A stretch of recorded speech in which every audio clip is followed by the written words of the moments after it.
Could do the roll call. It's 7:02. First, Hmm? we have to do the flag first. Oh, sorry. Do you want to do? Sure. I pledge allegiance to the flag of the United States of America and to the republic for which it stands, one nation, under God, indivisible, with liberty and justice for all. Thank you. And roll call. Okay. Trustee Villalobos. Here. Trustee Levin. Here. Trustee Gould. Here. Trustee Shiakari. Here. Trustee Bernal. Here. Thank you. And then we, yep, I'm going to put you right here. Keeping up. The district digitally records the audio portion of the meetings. The recorder is located in front of the board scribe. All recordings are kept in the superintendent's office for 30 days and are available during that time period for inspection by members of the public on district equipment without charge. As community service, Pacifica Community Television records and broadcasts its meetings. The board met in closed session regarding anticipated litigation, and no action was taken. And approval of the minutes? Heather? It's recommended that the board approve the minutes of the February 6th regular board meeting. Do we have a motion? Make a motion to approve. I'll second. All those in favor? Board passes 5-0. Thank you. Agenda of the March 6, 2019 meeting, Heather? So it's recommended that the board approve the agenda for March 6th. Are there any suggested changes to the agenda? As agendas? I have to leave a little bit early, so I want you to make sure that you don't think that I'm just sort of coming and going as I please. I have to go catch a flight, so sorry. Any other, so in the order of the agenda is we have some workforce housing things, and then we have the second interim, and we have some speakers on the open enrollment. Do we want to move that up in the agenda? Yeah, I would think that, there's a lot of people, and if they want to go home and not listen to some of the things, maybe we could move that to the top, the open enrollment. Do we have a motion? Motion to approve? Change the agenda? No, I'll motion. To move the enrollment up to the beginning of the Yes. agenda? I'll second. All those in favor? Sorry. Board passes 5-0. Thank you.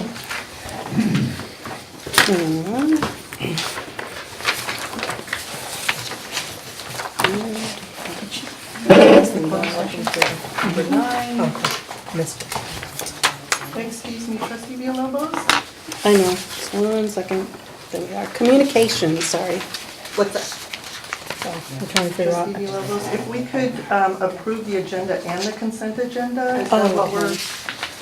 Sorry about that. That's If okay. we Oh, could yes. approve the consent agenda also? Do you have a I motion? move to approve the consent agenda.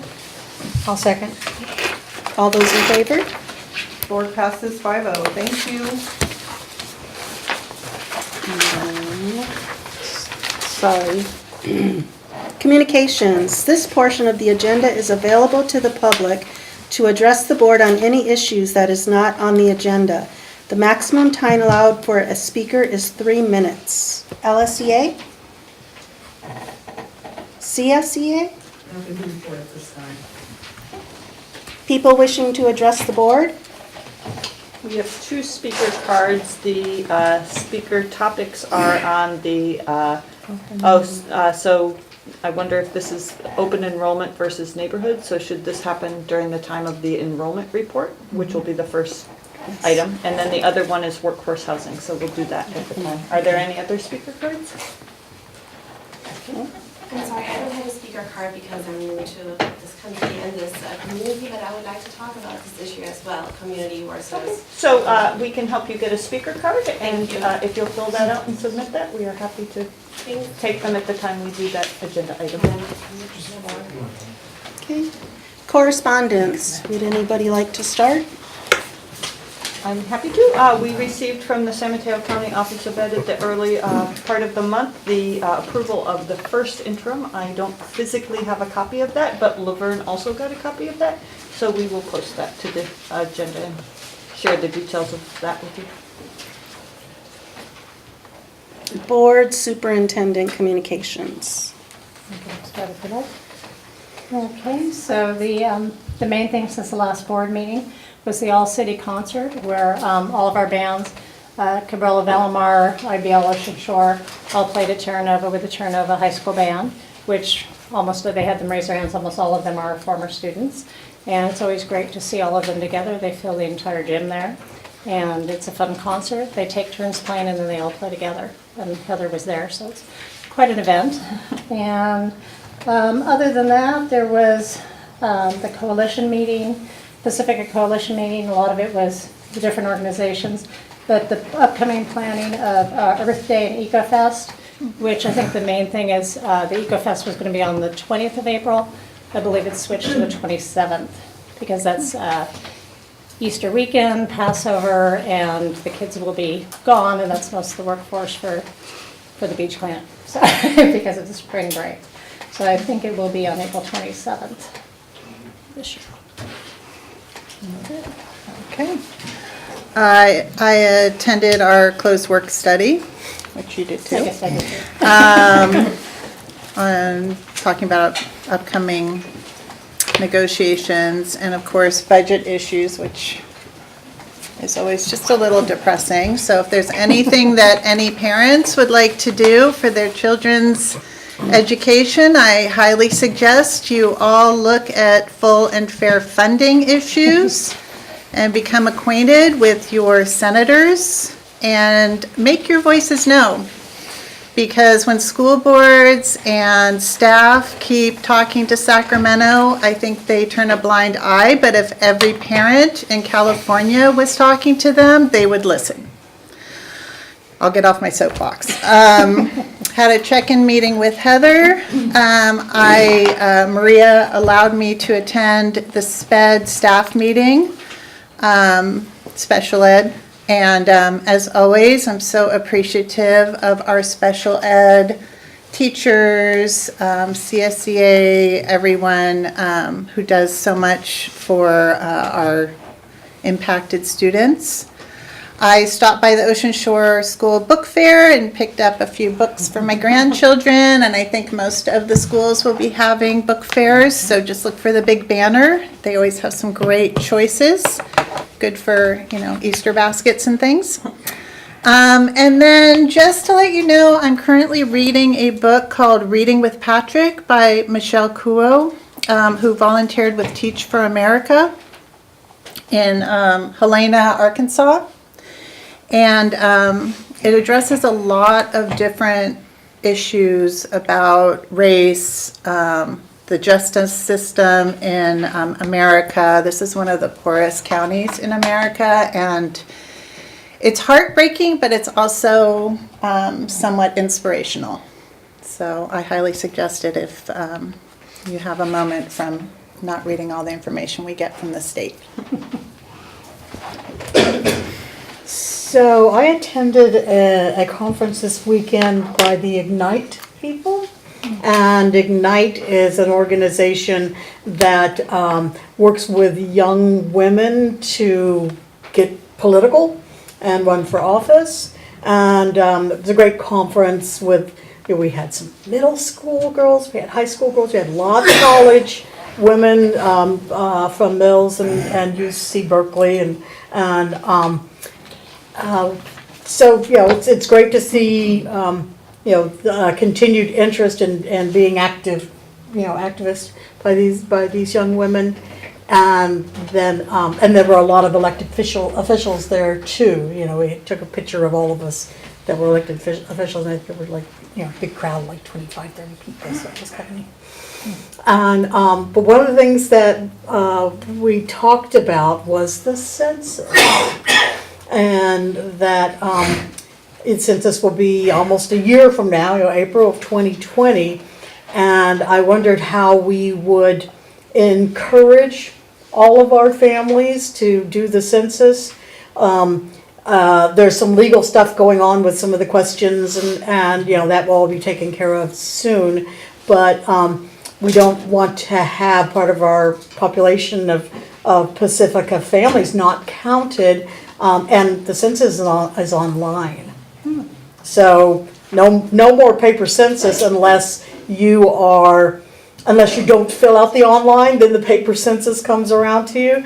You have to make special requests. So making sure that all of our families are able to fill out the census, and we can have, some people said that you can set up computers and trainings and stuff so that people can come in and fill out their census during the time. So I'd love to see us kind of work on that, just to make sure that all of our citizens get counted.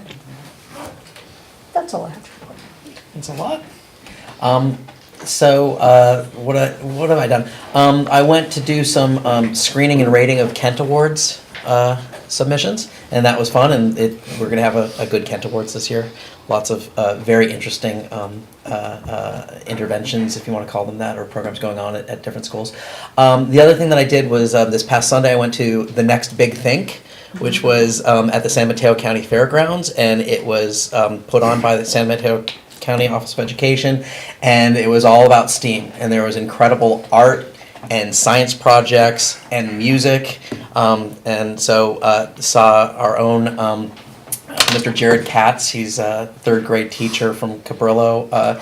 He teaches bluegrass music, and he has the kids up there, and they're playing guitar and banjo and double bass, and it was great.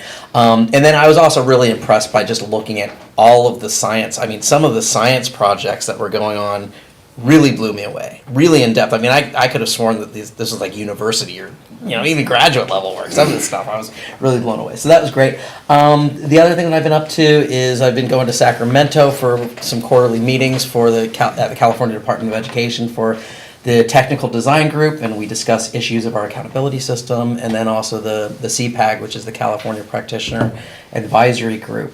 So I went to one of each of those, and I'm wondering if there's something else. That's all I can think of right now. But I agree with you that we should focus on the census. I just heard on the radio coming over here actually that it is going to the Supreme Court with that one issue. Yeah. But they're going to get on it. It should be heard next month.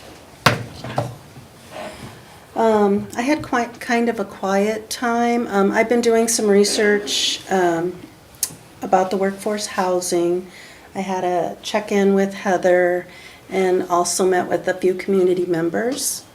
Otherwise, it's been pretty quiet. Maria and I have spent a fair amount of time at Cabrillo School working with, last night we had a really fun parent conversation. We had about 15 parents, and asking them two questions is what do we want teaching and learning to look like in 3 years at Cabrillo? And the second question is what qualities, expertise, and characteristics would we want in our next leader? That was a great conversation. And then we went out today, and I would say there were probably 30 people in the room, classified, certificated, had a really nice conversation. They came with a lot of prepared materials, and we went even a little deeper on that. And we're going to do one more parent meeting tomorrow, and then we'll put an online form so that the folks that couldn't attend be a part of that. So that's a really important piece that we're doing. One of the things, the question that's coming up is around the timing of the approval of the new principal. So I'll work with you around the timing of that. Folks would love to have it be announced in public before spring break if that's the case, and we may have someone selected. So we'll try to figure out the timing and if we can do it in a non-scheduled or in a special meeting. If in fact we have a candidate, that would be one good thing to talk about. We will be communicating with you around setting up a work study around the facilities master plan. So we'd like that to come to the August 27th meeting, and it's just clearly too much information to dump on you in that setting. So I was looking at April 3rd as that date, but the reality is if we are able to approve a principal in a work study, we would want to do, we might be able to do it on April 10th. So I'm going to look at the rules around that, because maybe we could have our work study on April 10th. So I will work with Suzanne to ask you if you're available on either the 10th or the 3rd. But we will not probably have a candidate yet for April 3rd. We're expecting to have that done by the 10th.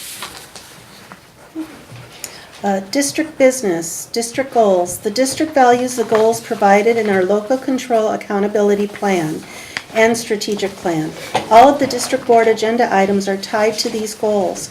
One or more goals are listed in the description of each board agenda item. The details for each of those district goals can be accessed on our Agenda Online public page or by visiting the district website, www.pacificasd.org, under District Information Board of Trustees. So we wanted to move 10D. 10D, which is TK and 6th grade lottery update. So we move this ahead. TK and K and 6th grade lottery update in 2019, 2020 projected enrollment and staffing. And this is under LCAP goal number 3, operations. So we have 3 speakers, and so there's a 3-minute time limit for the speakers. And I don't remember which order one they was came in. I first. think Mr. Ken Miles is first. And you can go to the back podium and we'll set the timer for your... Sure, can you hear me? I live in the back of Valleymar. I've been here about 40-odd years. My kids used to go to Valleymar School, and they walk down and walk back. And today it's a different story. When I was a kid, I did the same thing. I walked to my neighborhood school in San Francisco, and knew all the local kids. But as a lot of senior citizens, we come down here, we can't even get through this parking lot that's a street, starting from a way up and down, and some of the parents won't yield for you to get through. It's a mess, maybe 20 minutes sometimes, and if I have to get to a hospital or something like that, or there's a fire, we can't get in. Same thing happens early in the morning, but later in the afternoon. And I think that Pacifica's should really have their kids enroll in the closest school possible. They can walk to school, not have moms and dads driving back and forth, becoming a traffic problem. And I believe there's another issue here, and you won't talk about it, and you won't give the data because I've asked you before. There's a number of your kids come from outside of Pacifica, Daly City, San Bruno, South San Francisco, whatever. It's the same mess. They come on down and they got to go back home. And I feel sorry for the people that have to drive them. But it's also going to, maybe it'll give you more money by the state funding principle, but you're going to have larger classes.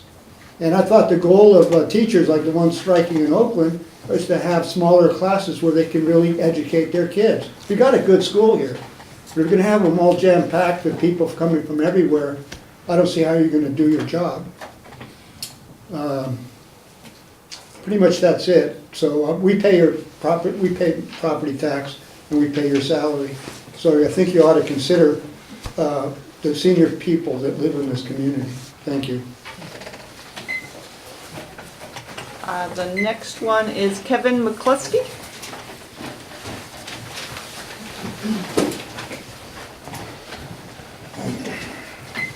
Hello, this is my first time here, so I'm not super opinionated yet. I still want to learn a lot. Got a little toddler. He's going to be going to school in the next few years, and my first knee-jerk reaction to the lottery was, oh no, we're going to have to schlep them all the way somewhere. How's this going to affect our work? What's going to happen? And the more I thought about it, the more I realized I don't know. Why was the lottery created to begin with? How many parents are happy with it? Can it be altered somewhat to make it a bit more fair to the people who, say, can see the school they want to go to from their living room window and they don't get to go there? Can that be factored into some kind of computer algorithm to make it a little bit less obscene in those small scenarios where that small number of scenarios where that does in fact happen? So I would ask the board to explain to us, just throw it up on your website, this is why it was created to begin with. This is why we're looking at it. This is why we're gonna stick with it. This is why we might be able to alter it. Just get some opinion and feedback from you guys and kind of mull it over and, you know, make us a little less concerned about, oh, what's gonna happen when he goes to school? Am I gonna be spending, because the traffic's not getting better. And I'm thinking 3 years out from now, is it gonna take an hour to get him up to Sunset Ridge and then have to go back the other way or vice versa, or, you know, who knows? So just asking you to soothe us a little bit in the coming year. Thank you. The next one is Hannah Steigl.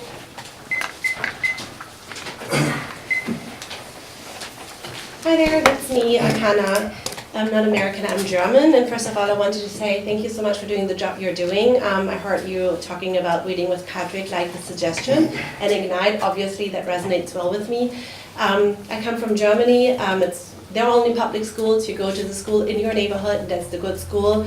For me personally, it helped me to have a PhD, to work for the United Nations, to foster global health in the world, and now I'm an attorney working for tech. But I now also moved to Pacifica, and I love Pacifica.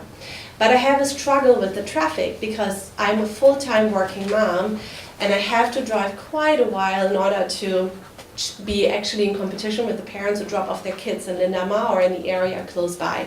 I also believe in community. In fact, community is one of the factors that leads to a happy and safe life. And I wonder why there is a lottery in place that actually puts that at a challenge. And I also would like to understand how data is taken.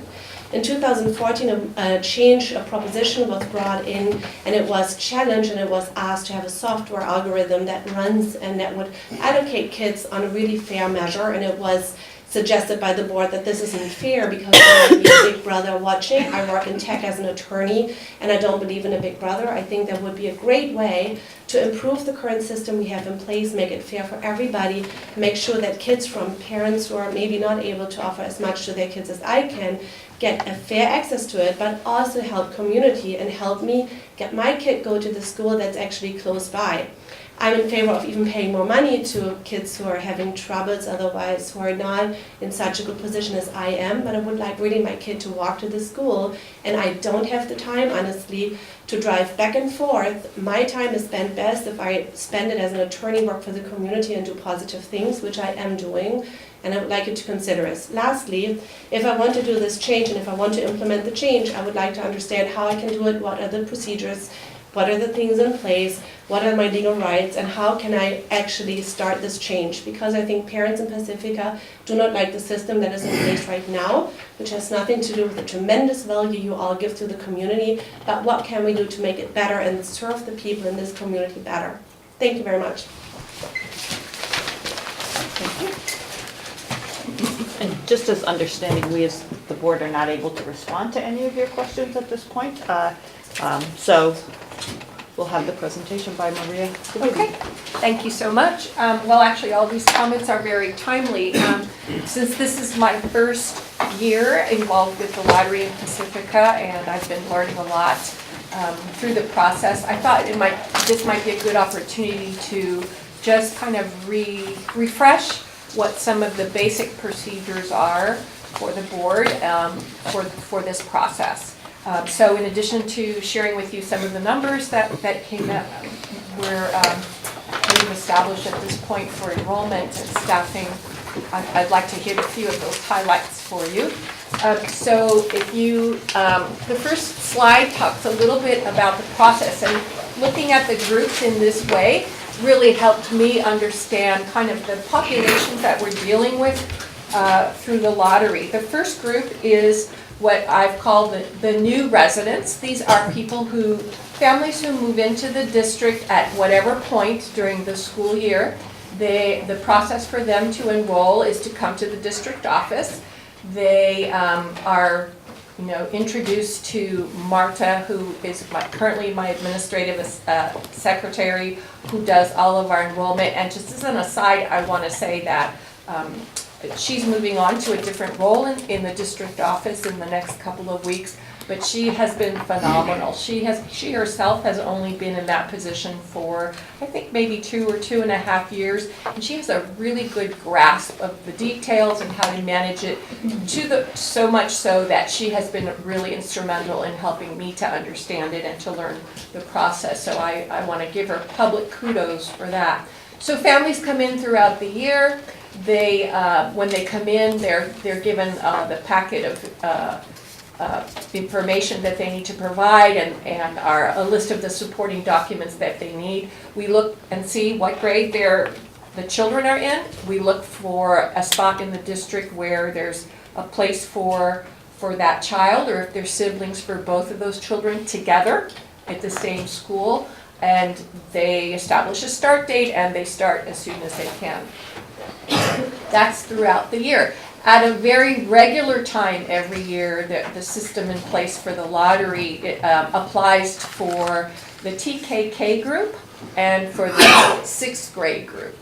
The TKK window opens in the third Wednesday in October, and it closes at 4:30 the Wednesday before the lottery. As you know, that lottery for the TK and K happened within the last few weeks. It was really it was an interesting experience. It was again, it was my first one, so it was a good learning experience for me to go through that process. And I also got to meet a lot of really nice people during that process in our incoming parent community. The packets are returned, and you'll see on the next page, I'll share with you what the priority list is, and that's how we determine how many spots are available in our TK and our K. Very similarly, but in a different time frame, the 6th grade lottery is treated the same way. So the students who would like to transfer from their current school in the 5th grade to a different school where we have a 6th grade, either IBL or one of the K-8 schools, submit their letter of request and their request for transfer. And during the window, which opens a little bit later, it's in the last school day in November, which I think is probably right after Thanksgiving, and due by 4:30, 2 school days before the last Friday in January. So it's really good for me that I had to write this down, because the details are so varying between the different scenarios that it's important to understand that there are different details for each process. But their process is similar to the kindergartners in that they submit their request and then it's held until it's time for the lottery. As I mentioned, for the new residence group, they're assigned simply wherever there's a space in their grade or grades, if it's a sibling group, at the time that they enroll. So there's very, very little choice involved. There's probably most often no choice involved in that, just space available.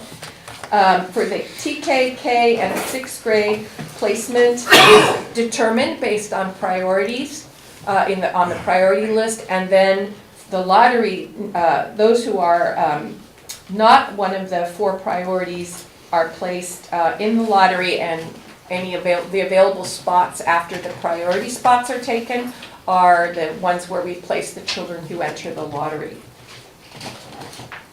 Okay. There are five levels of priority in the district established at this time. The very first priority are for children who are either retained or accelerated. Those children are first on the priority list to retain a spot in their grade. The next priority goes to children of newly hired district employees. So those students have the 2nd place priority. The next priority goes to siblings of students who are currently enrolled. They have 3rd highest priority in terms of spots. And then the 4th goes to residents of the district without siblings. And lastly, to students from out of the district. So students who transfer in from another district on an inter-district transfer have the lowest priority. On the next slide, I'm just sharing with you the actual numbers from the most recent lottery. The 6th grade lottery took place on January 25th. We had 36 openings throughout the district. We had one priority placement, so one student from those 36 met one of those 5 conditions of priority placement. That left 35 actual openings. And so everyone who asked for their 6th grade placement got their 6th grade placement. So 85, I'm sorry, there were some that had asked for placement at Valleymar that there wasn't room there, so they're on a wait list. So that left 85% getting their first choice in the 6th grade lottery, which is actually a very good number for this early before the start of the new school year. And what I'm going to do, just as an aside, I'm going to periodically, monthly or every other month, track and see what the movement is on those wait lists.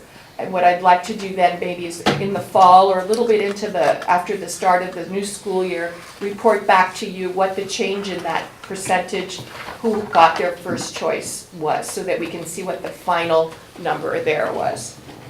The TK lottery took place on the day after Valentine's Day, on the 15th of February. We had 63 TKers register for 60 openings. We had 10 who had priority placements, so siblings or one of the other priority groups. So that left with the total actual openings being 50.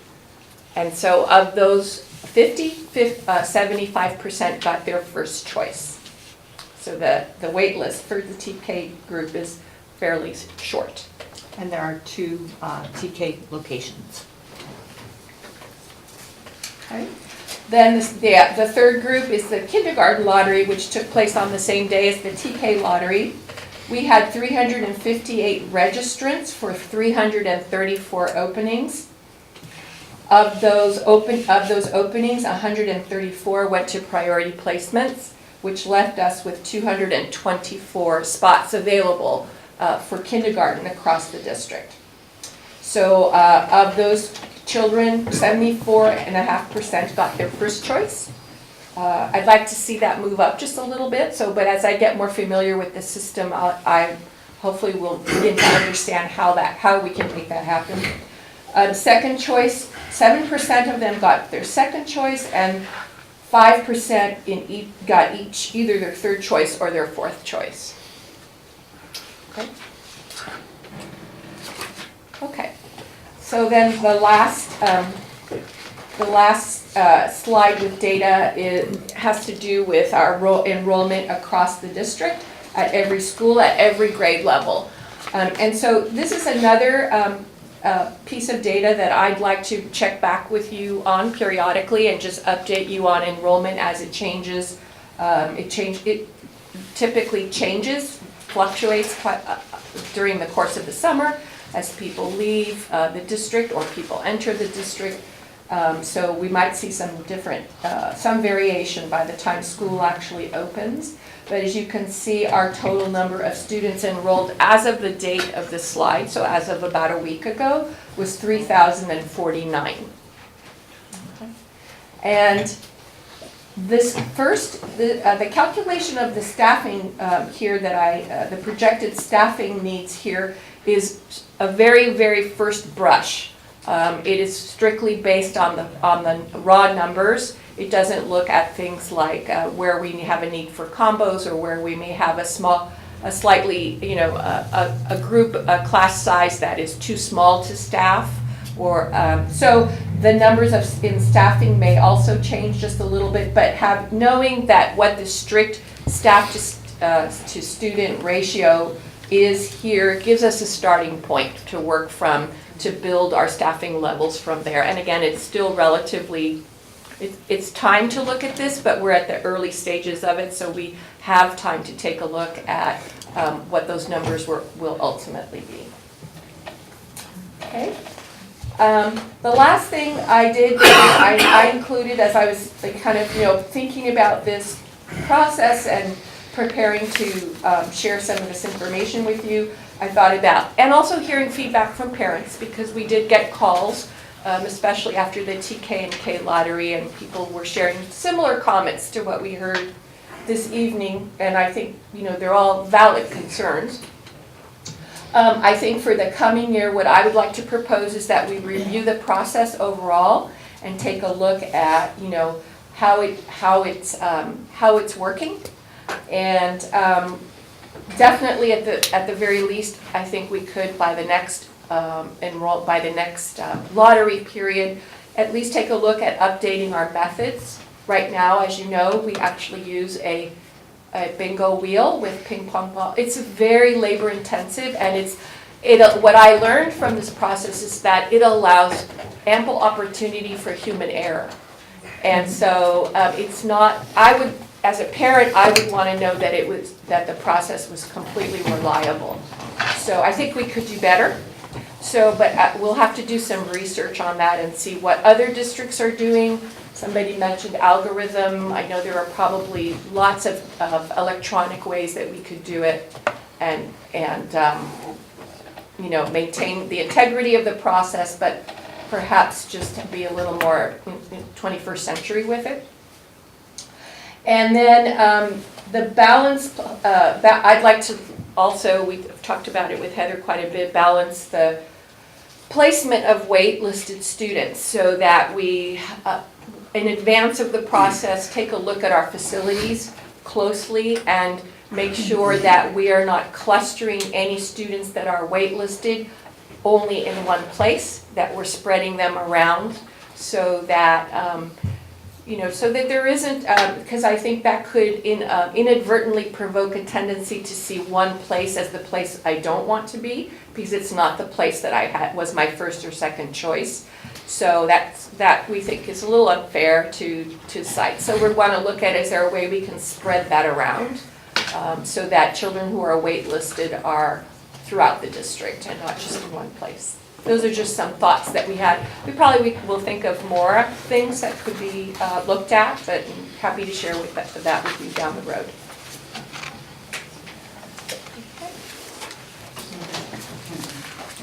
Do you have any more questions? Any discussion, questions? From the board? Kathy? You knew I would. So Maria, I know I'm sort of hitting you with these questions, and I understand if you don't have the answers right now. If I don't, I can certainly jot it down. Okay, so talking about the out-of-district students, do we have a rough estimate of how many students we have from outside of Pacifica coming in? I don't have that figure off the top of my head, but it's easy to get that. It's minimal, correct? It's usually a wash. Yeah. Because we have, who's going. we have quite, or maybe not quite a wash, but it's a negligible net loss, or and actually it might even be it might be a slight net gain in some years, a slight net loss in other years. When I look at the student enrollment for the entire district, when I've looked at it back, just for the last couple of years, what I saw is that enrollment numbers are kind of flat. Right. So we haven't gone up, we haven't gone down, we've kind of hovered around the same place. Because we often have been discussing the concern of having decreasing enrollment. Correct. And I know online there was a comment about increasing, which, as I said to Andrea, that would be kind of a good problem to have for us. Some districts around us, just for your information, some districts around us have stopped approving inter-district transfers, so have stopped allowing their students to leave. We haven't gotten to that place yet. I don't think we're ready to make that kind of a decision. We'll have a little bit more accurate demographic information because as a result of the facilities master plan, because if we're going to do building, we want to ensure that we're going to hold on to the number of students or slightly gain. And so as a part of that process, we took on a demographic study that when we meet on August 3rd or August 10th, we hope to have the first draft of that report. So that should advise us in terms of our growing enrollment or our declining enrollment. And the projected enrollment right now for Valimar is 517. Yes. Do we have any idea how many students live within the Valimar neighborhood? Because the only reason I ask this is Valimar often comes up because I think it is that tight turn and the in and out and the inaccessibility, sort of more than some of the other schools, because they have multiple ways to enter. And I remember in the past, we looked at that, and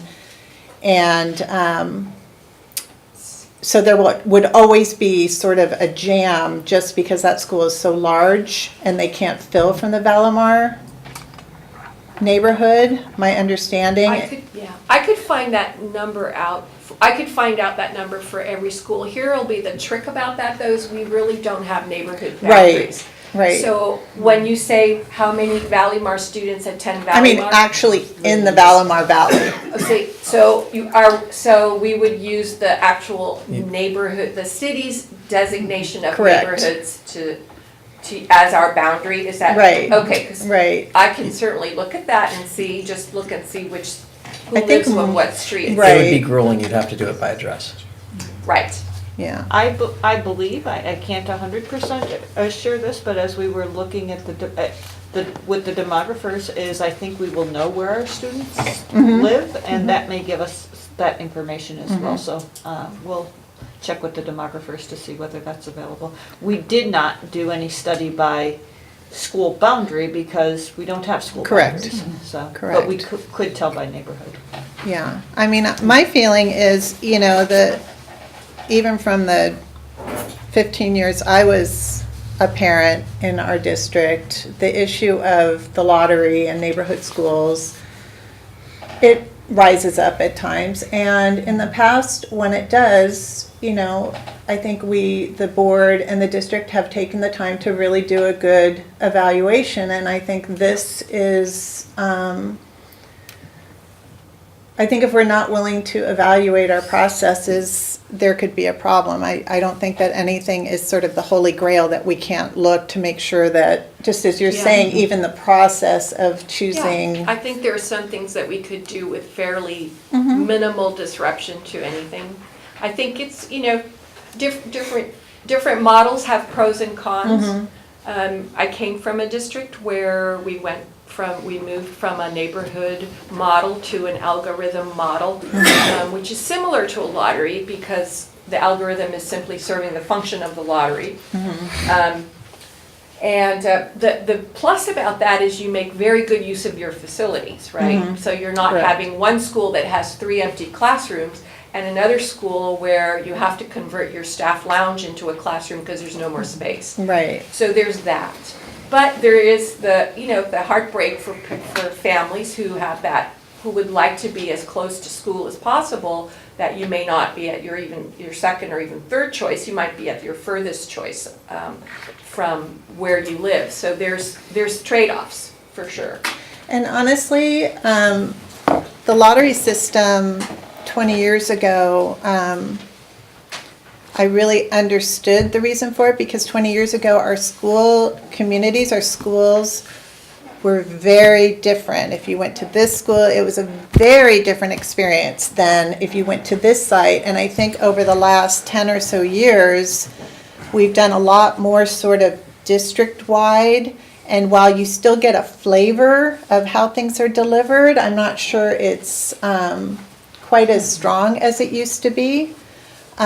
So I think it's worth just looking at the whole system overall and making sure that it still serves our community. I just wanted to tap on one of the things Kathy said is when we were going through this, the first thing is I wanted to know if there's any way we could put like a slash. Like this year we have 554 at Cabrillo. What did we have last year? Just to see if there's any trends, because I see a couple schools that have lower attendance than I remember them having. And so maybe just showing the attendance from the year before. Like a longevity chart or something? Well, like if it says Cabrillo, the site total's 554, but last year it was 574. So did it go So we up or could see the down? plus or minus Okay. in the Yeah, trends. I think we can do that. Yeah, it's just, fresh, just a fresh look, and the other one I had was the neighborhoods. Kathy, mentioned 20 years ago, mine was 12 years ago, and it's changed since 12 years ago. So I live by Ortega, but I wanted my kids to go to Cabrillo. When they were placed, and I'm right around the corner from Ortega. When they were placed in Ortega, I got the phone call from Cabrillo. Your daughter got in. Oh my gosh, what am I going to do? Well, I ended up staying at Ortega because she was already acclimated to her teacher, to her students, and it was a great staff. But I can understand those who might want to go to a different school. But I am curious, and I know it's a lot of work, maybe if there's like a radius outside of the school within 5 or 6 blocks, if we can know how many neighborhood kids are actually going to their closest school. I don't know what a fair number would be, and considering, it could be large, it could be small. Do we know? I don't know. And so that could be something we could review too. And I also, this isn't the first time it's come up. This came up maybe 3 or 4 years ago, and somebody had mentioned, having it done electronically, and there was discussion about that, and I know that costs money. So, if we're going to do a review of the lottery system and different options or different procedures, I think there needs to be, and this is how much it would cost, just so that we can get the whole picture of that. And the traffic, I think we live on Highway 1. There's a lot of traffic there. I think we might be able to get that information from somewhere else. But I think that it might be time to review the procedures and just gather some information. One piece, actually, now that you're saying that I thought hit me as interesting in the discussion about the neighborhood schools in the past was from some folks that lived out at the Point. And their argument was the neighborhood school and giving preference to neighbors discriminated against them because they don't have a neighborhood school. Mm-hmm. Which was another, so I think looking into this, it's complicated. I think we'll probably have to have a work study or something to really, there's a lot of different parts of it to really look at. Well, I don't know how much in kindergarten they're thinking about their neighborhood school may be a K through 5, and therefore then they go to IBL, but if you want your child in a K-8, which is a different experience, you don't get that. That to me was the bigger choice than what kindergarten. It's coming later, and I don't know if they're looking that far down the Actually, they are. I actually spoke at Pacifica Mothers Club in August, and it was sweet. This mother with the 2-year-old said, how am I going to be able to make the decision about whether my child should go to IBL or go to the K-8? And I assured her the good news was that you didn't have to make that decision when they went into kindergarten. If you chose a K-8, then that option was available to you. But we have people come in from the K-5s into the K-8s. And so I assured them that they would not know at that age. And that's one of the good things about having options, is that for some kids, a comprehensive middle school is absolutely the best thing for them. Or for some kids to either continue on or to transfer into that 6-8, or the K-8 is the best thing for them. And you might have 2 children, and the 2 options the best option might be 2 different schools for them, and that's what I've heard from families as well. Does anybody else have any discussion? I have a different kind of a Comments? question. Go to the previous page. So for the kindergarten, if we had 558 registered and 334 opening, we've got more than one kindergarten class that is hanging. Hanging, yeah. But if we don't have a higher anticipated enrollment for next year in kindergarten by one class, do we, than we do this year? Are we adding a kindergarten class next year? Are we I think adding a it's the additional 45 students that we hadn't planned for, and so we added one additional class to make sure that all students got a placement. And I think one of the questions around that would be, we put it at Sunset Ridge because that's where traditionally it had gone, but maybe as we study facilities and look at maybe there's a different place, it has some implications in terms of, as I understand it, that Ocean Shore doesn't have additional rooms for kids to move up through the ranks. And Valamar also is, I'll call it landlocked, but it's, that there's not movement in those spaces. So we're gonna look a little bit more carefully at, and long-term as we review this, is if we had to open an additional classroom, where would that best meet the needs that might be able to either increase the percentage of first choices or meet more people's needs? So I just have one question. Maria, when you gather this information, is it on a computer program at all, or is it all paper, or what are you doing to get the information? Which information are you referring to? All of it. Like the past lotteries, how are you going to follow up? Like you said, you were going to report back on where these. I'll have to dig and see where that's documented. Will just whispered to me that it might be on Data Zone. That we might. Yep, the total enrollment of schools, you can pull it off Data Zone. It has all the way back to 15, 16. So even with the lottery? I don't know about the lottery. I don't know about And specifically about the lottery. What specifically about the lottery would you like to? Well, you had to get all this information from somewhere about the lottery and the procedures and the numbers from last year, or do you track the numbers? No, I don't have the numbers from last year. Okay, so that's. Not for these. I'm sure there's a report somewhere.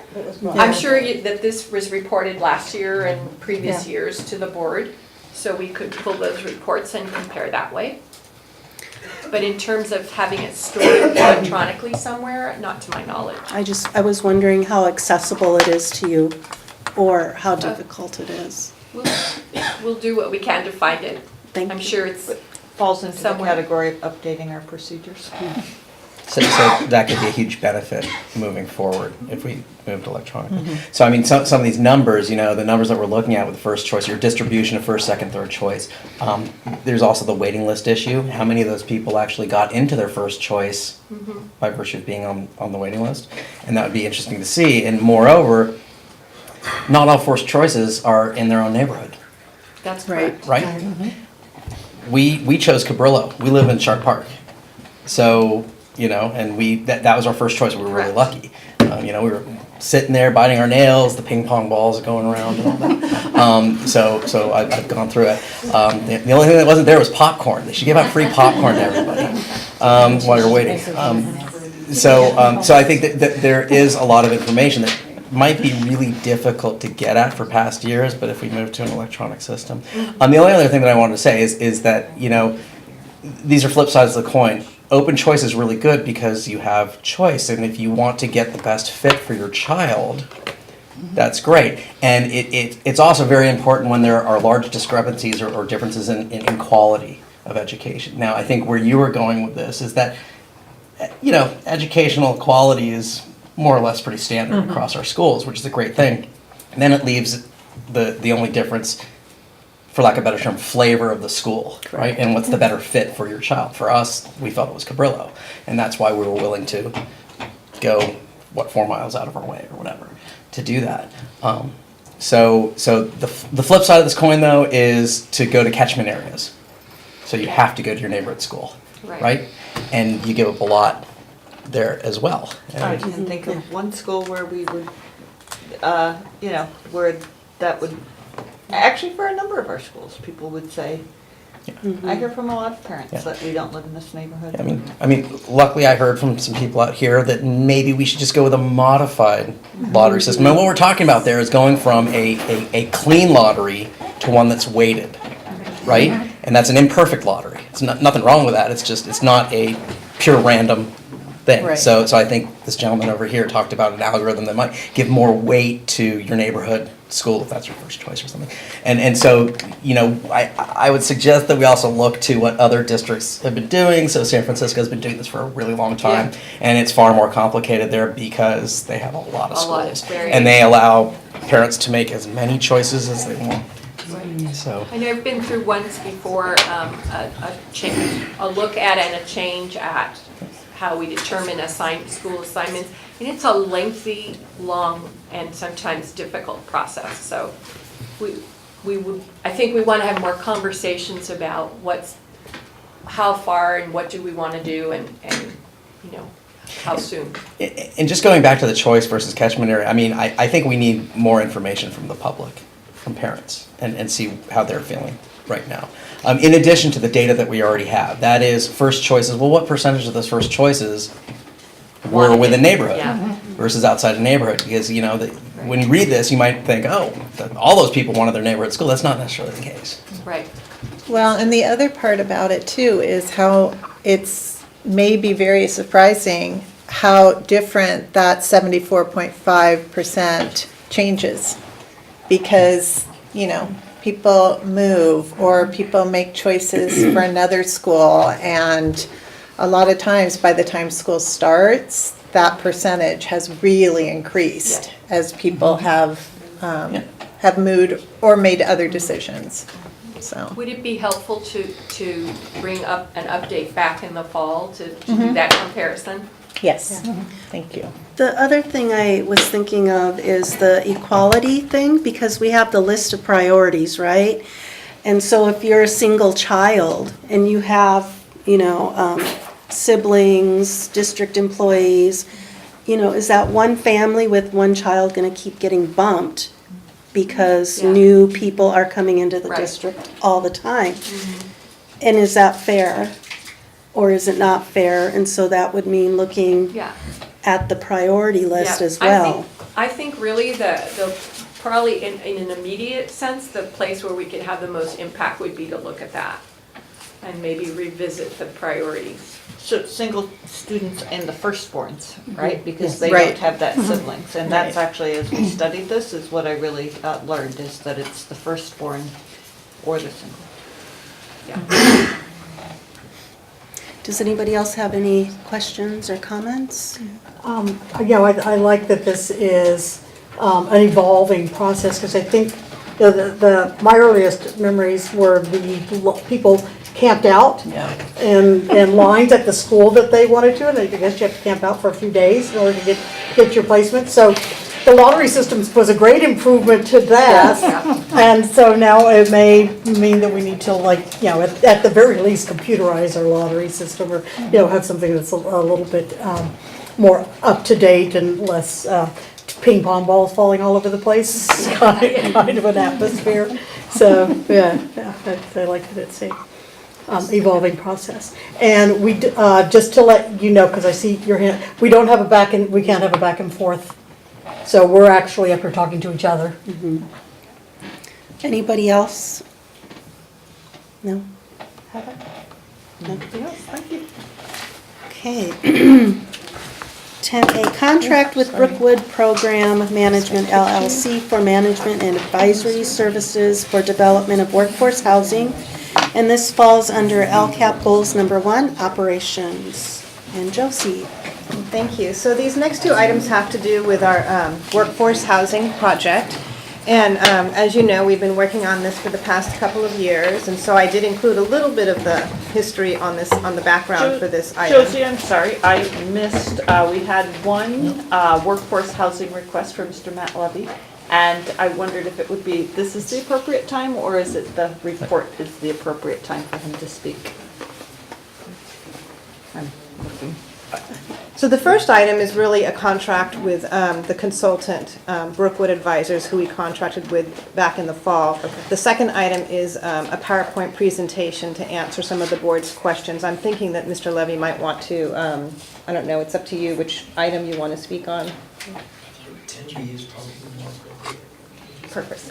Okay, thank you. Sorry, thank you. Sorry for the confusion. Yeah, good to clarify. So the workforce housing project that we've undertaken, one of the things we looked at last fall was funding and financing, and that was a big item for us because it is a risk. The district doesn't have a lot of funds to undertake such a program, and so last year we partnered with HART, which is a San Mateo County organization that was willing to loan us some funds for pre-development of the housing project. And as the board discussed pre-development, they wanted to set up some benchmarks for when would we proceed, like kind of stop signs. And so there is a timeline, and back in the fall when we procured the loan from HART, it's a $650,000 loan. We set it up so there would be a tranche 1A and a tranche 1B.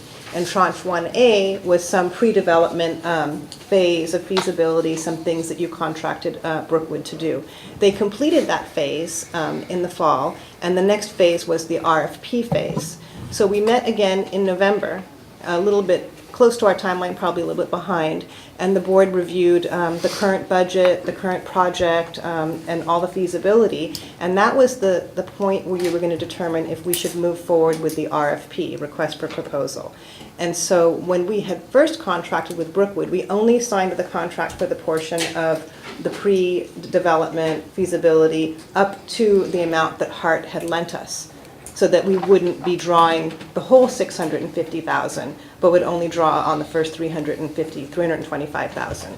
And so we did wait for that point. It actually turns out that we had some other circumstances with sale of site that we're not going to draw on the HART loan, but we had set up the Brookwood contract in that manner. And so what we're bringing to you tonight is the second portion of the Brookwood contract, and it's actually attached all of the items that they'll be conducting. But as a summary, it's really preparing, issuing, and managing the RFP process, managing the government approvals process, and completion of the bridging documents is what we're asking you to approve tonight. And it's $275,000, which is coming out $25,000 below what we had anticipated the overall cost to be. And I actually put this as a business item just so we can give you more details rather than listing it on the consent agenda as a contract. It really is asking you to approve a contract tonight. I don't know if there's questions about the contract or how we set up the process. So the $275,000, that's going to come from the sale of Fairmont? Yes. Okay. Yes. What we'll end up doing is paying back the portion that we drew on from HART, and really just using the sale of Fairmont funds going forward. And we'll save money on issuance of loans and all those kind of costs as well. So what would our balance be of the Fairmont if we use this, what's left over from the sale? You know, I'll calculate that for you because we were also using a little bit of it for the cleanup of Fairmont. And so what I can do is put together a little chart. We only received the first portion, which was $1.1 million. But I'll detail it out for you for the total sale and what we spent to date, so you can see that. So what we need is, it is recommended that the Board of Trustees approve this next phase of the contract with Brookwood Management Program LLC for development management and advisory services related to the development of workforce housing at the Odstead property in the amount of $275,000. So, can we ask questions? Are there any more questions or comments or discussion? Okay, so do I have a motion to approve? I'll motion to approve. I'll second. And all those in favor? You need to vote too. I'm just keeping mine down right now. Okay, so So board it's- passes 4-0. Thank you. And then workforce housing financing options and updates on staff activities. And this goal comes under operations. Josie? I don't know if you want to do the speaker first or the presentation. Oh, here we go. I'm so sorry. Mr. Levy. Come on, matters. Just closely watching your time. I am too. Thank you. Members of the board, Dr. Wilson. My name is Matthew Levy. I'm a community member, a former board member, and a neighbor of the Odstead site. And I think you all know about my support for this project. The rapidly increasing costs for the project are, of course, dismaying, but they are, in fact, one of the reasons why housing in this area has become so expensive and why I think it's imperative that we build it now, even if it's more difficult than we thought. Initially, when I saw some of the proposals for getting it built, I was concerned, as I'm sure you were, but after some thought, I realized that the best facilities in the country don't matter if we are not able to staff them with the best employees. And that may require some difficult decisions on your part, but I hope they won't hesitate. I hope that you won't hesitate to make them. This project is the fulfillment of our promise to our employees, and I'm glad that its fulfillment is in your hands. Thank you.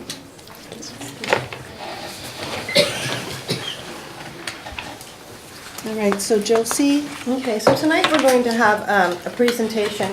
As I mentioned earlier, in November, the board did relook at the budget and the project costs and all, and then there was a request to have an additional meeting. So there was an additional board study session in January where some of the questions were answered.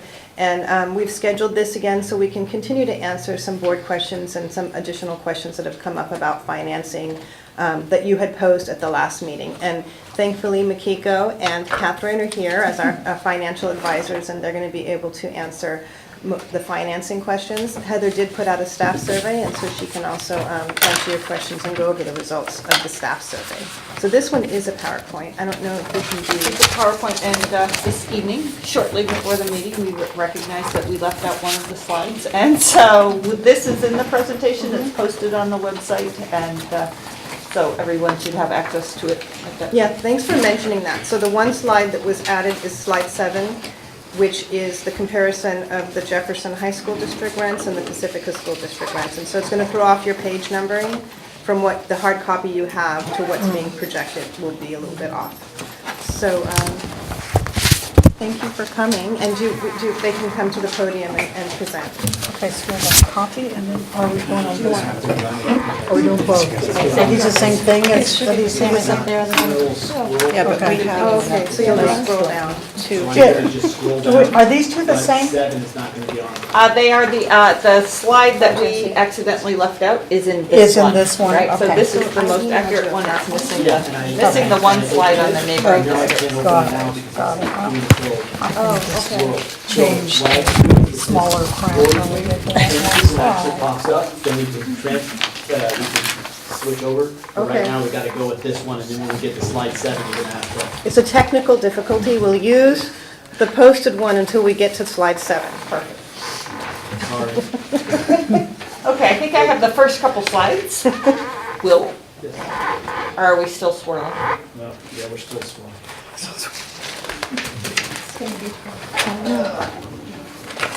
I'll actually get us started on this piece, we can talk out loud about this. So, one of the things that was asked was that we look at in which category our employees fit, so based on their family size. The only one we're 100% sure is the single category. We did it based on health insurance, so we were able to figure out single, couple. Our family is 3 or more, so we weren't exactly able to line that one up, but nothing yet, right? Nothing yet, but I'll get it up. if you But you all have follow hard that, copies? yeah. And I got some extra, I got a copy here if someone doesn't have it. Perfect. You know, I just force shut it down, so it's not even on the screen. Okay. So if we look at approximately 321 employees, 183 of them are in the 3 or more category of that, with about 60 of them being just singles plus one. And as you can see, because this was all employees, that we have the range of income categories, and very few actually at the San Mateo median income level. The San Mateo County HUD median income is $118,000 based on a family of 4. If we move to the next slide, in this particular survey, we did get many more respondents, and this is because we asked our employees to say yes or no, where in the previous one it was just proactive, so just if you were going to say yes. So in the previous survey, we had 43 responses. We had 187 responses. From that, you would say 23 were solid yeses, 30 were in the maybe categories, and that's, they fell in when I just anecdotally asked. One would be what Natalie Abinante had shared is, even though I'm not certain that I can afford the workforce housing rent, so that was one category, is question about the cost. Employees were hearing what the cost of it was, but the other piece was in terms of the time. Like, I don't, 2 years from now, 3 years from now, I don't know that I'm gonna either still be living here or still be living in this current family situation. Okay, keep going. Just a couple more pieces of this is that it's pretty similar in terms of what it was 2 years ago when we asked. There's lots and lots of interest in those 3 bedrooms, but we have put absolutely no restrictions on, we didn't put guidelines, we didn't say, so sometimes a family of 2 would like a 3 bedroom. So that would be just one piece of data that goes along with that. The other piece is if you look at the estimated household income, we had a few more respondents that were in the higher categories. This is estimated household income, so it's our employees plus their whoever else is earning in their household. Oh, perfect, thank you. Again, that wasn't completely accurate because we know that some of our employees that responded with a different family size only reported on their own income. So I can't 100% be assured that that was the right information, but it is just updating that information as well. Shall I go on to the schedule with, or do you want, Sure, do you want to pause to see if there are any questions? That's a great idea, Mickey. Oh, thank you. Are there any questions about the employee interest piece of this, or the I guess the piece around income categories might indicate that there's... I was just concerned about, with the number of employees, this was slide 3, with interest in living in the workforce housing was only at 23, yet we have 160. We have about 320 employees total. Okay. So it really goes across a lot of different categories. I was at Cabrillo today where we have a number of very veteran teachers. Many of them have lived here for years, own their own home. You go to another school and there are teachers that they and their spouse rent a room in someone's home. So it just is the difference on that. I think that the important point about that is that of the 23 that are interested, that 30 is, I'm certainly interested, but I need to know more about the cost and I need to know more about, it's probably 3 years away, so I would be interested if it were favorable to me. Is there any way to get an idea, like with the 3-bedroom, if it could be 3 teachers that are roommates? It doesn't necessarily have to be a family. That could be, they could lower their cost substantially if they had a roommate. So we, again, didn't ask any of those questions because it just becomes more complicated in terms of the different options, and we were just trying to, like Laverne said, who's interested? But I think people are paying attention to what the numbers are and what the costs of the rent are, and realistically, would we be able to do that? It's also interesting to go back and look at the names of the folks that had responded as being interested, is that a number of them didn't work for us anymore. A number of them had moved out of the area. Not all of them, but there was a good handful of them that had moved to more affordable locations. Well, and the data that we're not seeing is our employees who will be coming in the future, and the new employees who will be coming, who will be starting off maybe at the lower end of the salary range and will really need this help. So before I kick it off to Makiko and Catherine, where we are right now in this process is that we have put out the RFP, and I just want to report on where we are in terms of that category, is that, trying to think of the week, it was the week of the 19th, I'll add something to that. On the 26th, Josie did a walkthrough of the Onstead House, our property, with Brookwood and interested contractors that had passed the RFQ process. Bridge was the only company that participated in that. We had learned earlier in the week that of the 3 that qualified, 2 were no longer interested. One of the reasons why was one had plenty of work and was not able to, did not have the capacity, and the other was a key employee had moved out of the area and was not able to pursue that. We offered to the fourth company, the RFP to the fourth company, and they initially seemed a little excited, but actually upon further reflection, felt like we would be best served by the first company in terms of the RFP, and that was Bridge. And so Josie and Brookwood, and I think Mark Clausen was a part of... Scott Martin? Scott Martin was a part of that tour on that day, and so I'm going to hand it over to Josie and Mikiko Sato and Kathleen Perkins. Thank you. So really, the timeline hasn't changed from the last time. We just reflected that as so people could see what our timeline is. Yeah, even though it is very small text, but yeah, this is the Brookwood Advisors timeline. And I think the important point too is what Josie mentioned earlier, that there are several points along the way where, you know, the board can reevaluate whether or not to move forward. So I think that was a good system so that you don't necessarily need to make a decision all at once, but, you know, continue to explore with certain decision points. So the next slide also is the same information that we presented a few board meetings ago. The main point on this slide is that the current estimate of the workforce housing is significantly higher than what the original estimate was. Some of that is cost escalation and some of that is conservatism, I believe. I understand that Brookwood's estimate has come down a little bit to perhaps 26 million, but we've continued to run the financing scenarios around the 27 million, with the understanding that, you know, the project costs are going to be in flux until we get the RFP bids back in a firm proposal.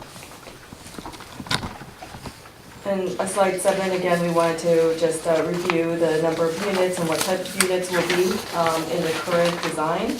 And on average, these workforce housing units are projected to be rented out at about 77% of market rates.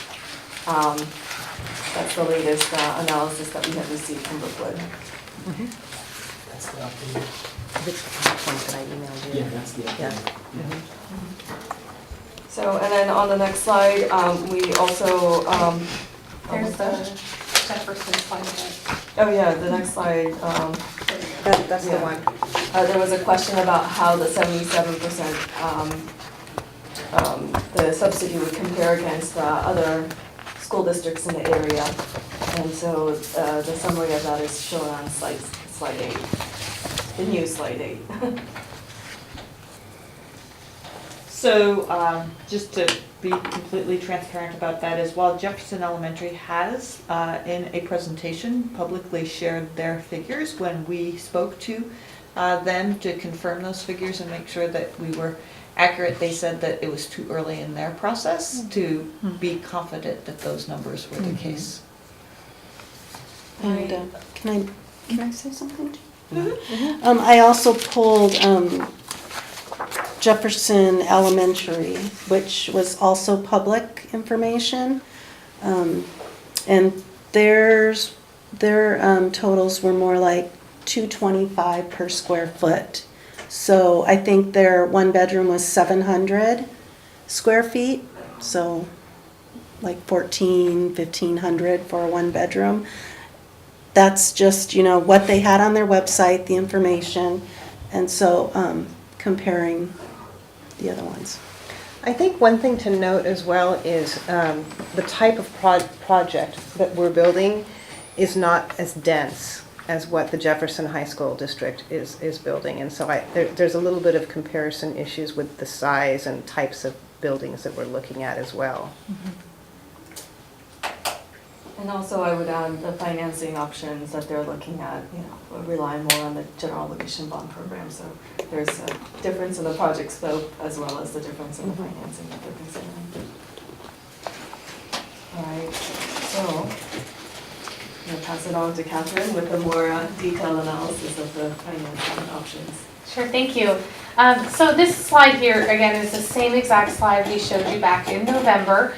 It just outlines, again, to reiterate, one of the types of financings that has been evaluated at this point, which would be a general fund borrowing, COP or certificates of participation, based on the current market interest rates and the $27 million figure in terms of project cost. You would be able to, at Brookwood's projections and 77% of market rates, cover your debt service cost in almost every year. There is, as you can see in the blue bars at the chart at the bottom, they do exceed the red net operating income line in the early years, but only to the tune of about $46,000 that would have to be subsidized from the general fund up front. Again, comparing that with an alternative type of financing, we're calling this the PPF, privatized project financing. The scenario here on page 10 is a reiteration of the scenario we provided to the last update to the board.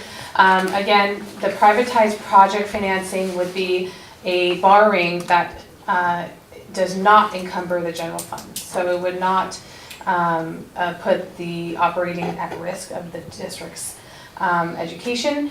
It would be solely supported by the rental income of the project itself. In exchange for it being a more risky investment for buyers, it does carry a higher borrowing cost and does have more stringent structuring requirements. Because of the level debt service or generally level debt service nature of that debt, you unfortunately could only raise up to $18.2 million in today's market to contribute towards the project, leaving about $8.8 million necessary to be coming from funds outside of the PPF financing, whether that be some sale of site money or geo bonds or some alternative financing. Or grant. And because of, so one of the ideas and one of the questions asked was, can we potentially borrow $8.8 million from our geo bond authorization with the intent of repaying that back over time? As you can see, the blue bars here, there's more of a gap every year between net income and the debt cost. And so reflected in gray bars would be basically the profit margin in each year that could be used, those funds could be contributed into repaying the building fund and put towards projects that the geo bonds would have otherwise constructed. Based on the estimates provided by Brookwood, it would take about 20 years to fully repay the $8.8 million. And that's, without any interest factor and or taking into account the value of a dollar of project monies today is going to go a lot further than $1 in 20 years from now. Any questions on that? All right, so then we looked at, at this point we've been working under the assumptions that you are targeting 77% of market with a 3% escalator as your expected rents. What scenarios, financing scenarios would be necessary to bring down those figures to be more comparable with some of your neighboring districts? So what we ran was, we're calling this scenario C, and within that 3 different sub-scenarios, C1, C2, C3, we looked at, well, let's say you start with 77% of market as your initial subsidization of rents, but you don't have an escalator. So that's C1. Again, you could do the $18.2 million in PPF funding up front with $8.8 million coming from geo bonds or other sources. However, you wouldn't have the mechanism built in to repay those dollars. So you'd just be taking those funds up front, and rather than contributing excess rental income to additional projects, you would be using that to flatten rents, so have no escalation over time. So effectively, the subsidy would go up over time if you are able to use other sources of funding to reduce your financing amount up front. Does that make sense? Can you say that again? Sure, so the more you're contributing or you're getting from other sources of funding, you're able to, over time, you aren't relying on the escalation in rents to repay a loan.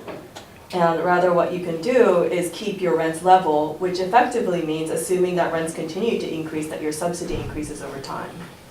And that's reflected in the line bar at the bottom of this page. So you'll see in blue is scenario C1. We start out at about 77% of market for about 5 years. But assuming the general market, the housing market escalates by 3% every year, because your rents are flat, you'll see that over time, that 77% is reduced all the way down to, let's say, 40% out in 30 years. And what would be these other sources of funding? It could be a grant, it could be GO money, it could be sale of site money, just other sources of funding that, the board may consider. We didn't specify it at this point. Okay. But this assumes that those monies are not repaid. In the previous, in the scenario B, we assumed that those monies would be repaid over time, and so that any excess net operating income would be used towards the repayment. In this case, that the district would be foregoing the increase in rents to increase the subsidy you're giving to the workforce. So taking the same metric as that C1 scenario, with the baseline of 77% of market rents, we show you how much in PPF funding you could get if you reduce the initial subsidy down to 65% of market and 50% of market. And so as, obviously as you reduce that initial rent subsidy or rent level, your PPF funding decreases. So in scenario C2, if you wanted to get rents down to 65% upfront, you would only be able to get 14 million out of the PPF funding.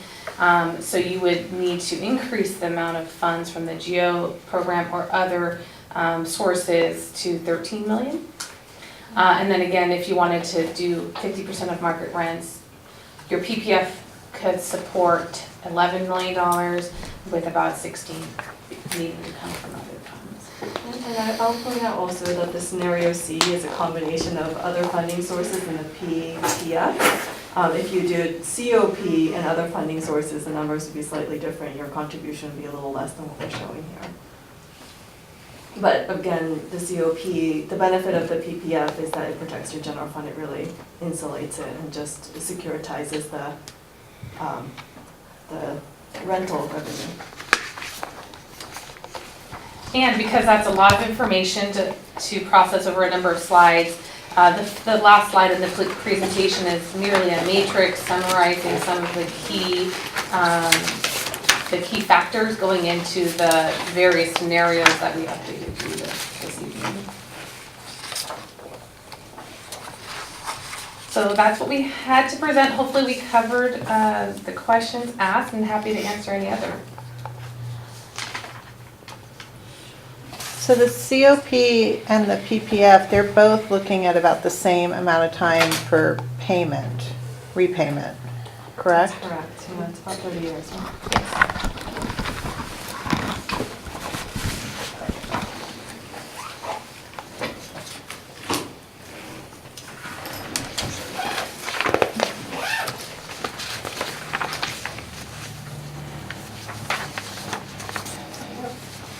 Does anybody else have any comments or questions?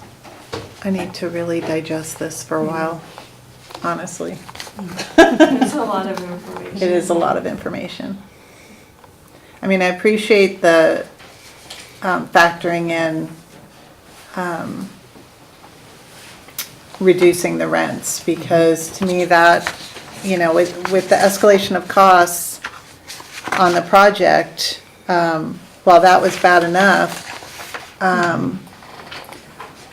looking at these rents going up 3% every year when we don't give raises every 3% every year was actually making this project sort of null and void, because at the end, nobody would be able to afford it anyway, so, for that reason. So the PPF, going that direction, I understand that it protects the general fund. What is the concern for us using a PPF? With the PPF? Mhm. I think the challenge is it okay for you? Okay. Is that there is a higher borrowing cost from the investor. They like to have more of a security, right? If they have more, they know they can go after the general fund in case the rental revenues aren't coming in as projected. They have a little bit more flexibility and recourse under a COP.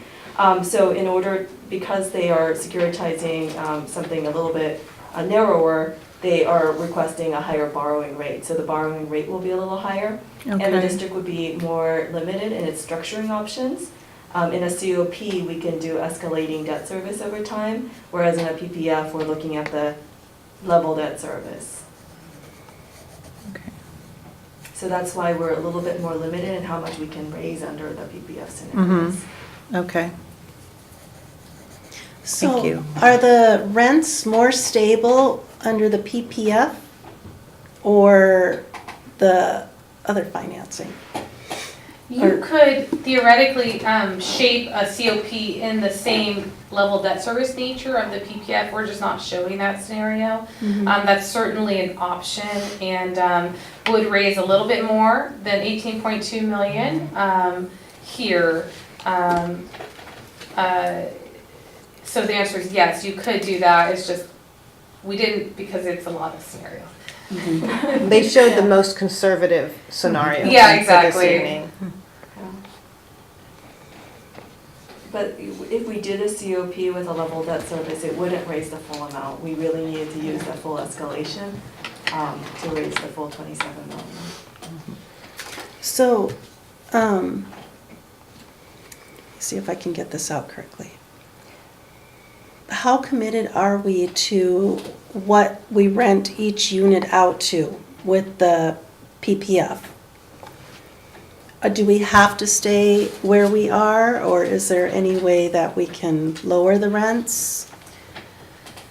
You know, I don't know exactly what sort of legal covenants you have to have. I know in good faith, the structure needs to be sound when you go to market and ask investors to invest. I don't know that it necessarily handcuffs you from any changes going forward, but what they'll probably ask as a covenant is that no matter what change you do, it's projected to have a minimum coverage every year.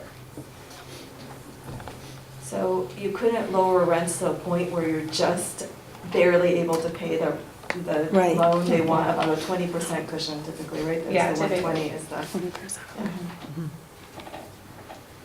Does anybody else have any questions? Not at this time. Comments? Are there any thoughts about some money coming from the state of California for housing, for workforce housing? I haven't heard of any. I can answer that. So there's great interest in San Mateo County. So the good news is people are talking about it. Armando Sanchez of Heart is coming to talk to Josie and I tomorrow. He had heard from, because we attend these events and just how's the workforce housing going? Well, we're at that uncomfortable point where we don't know that it's of value to our employees. And so Armando Sanchez reached out to me and we'll be meeting with him tomorrow. That's one of the biggest questions that I have is where could we get this chunk of money over on the right-hand side of this? Also, the topic at the San Mateo County CSBA is around workforce housing. And I know that the new superintendent of San Mateo County Office of Ed is interested in, some school districts have land, some have money. How can we work together in some way? And it's our hope with Bridge is that there may be some other ideas that come out of this. So we have put together, here's the package that we'd like you to bid against, but maybe there's some efficiency in building both sides at one time. Or maybe we only build one side and we option that land is very valuable. Is there another option for that?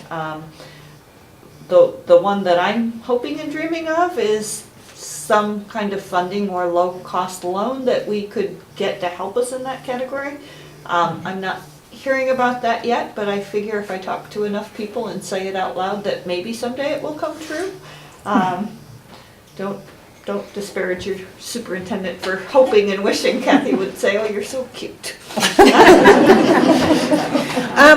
You know, actually, Governor Newsom, I just read something about that he has been discussing housing across the state, but I have a feeling that's more like telling some of the wealthier districts that they have to have low income. Absolutely. So there's nothing about. Calling out the ones that. Okay, that aren't allowing. Okay. So I think as many opportunities as, it really is the topic that people are interested in San Mateo. So anytime we have the opportunity to talk to anyone that could know anyone, or it's so much it's a community issue. This is a San Mateo County community issue. And so there's a great need for it and a great interest. It's the funding that we struggle with. As always. Does anybody else have any questions or comments? Ready to move on? No. Thank you. Thank you. Thank you.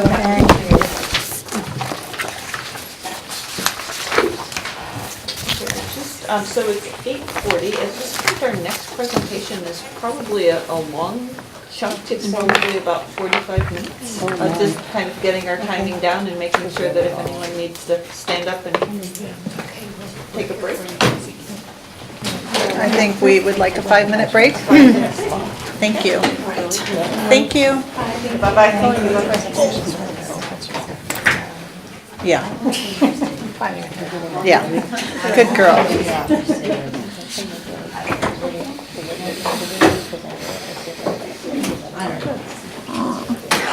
We need a millionaire.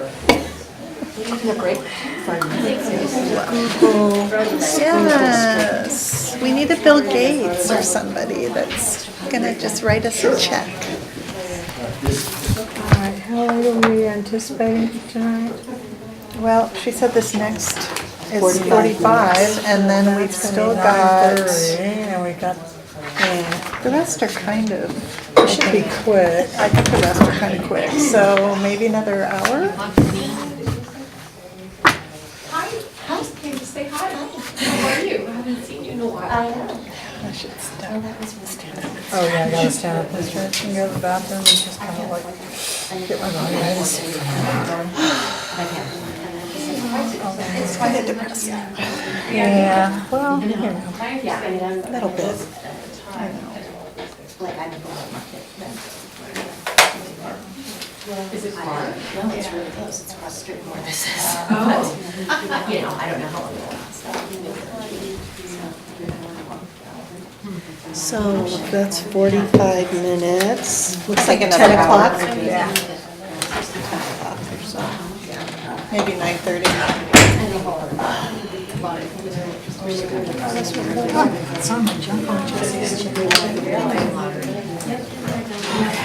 All lived here.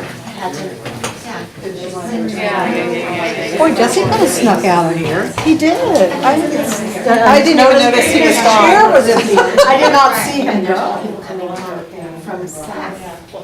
But still, it's not that district. No, it's not. But still, the mom has been an office in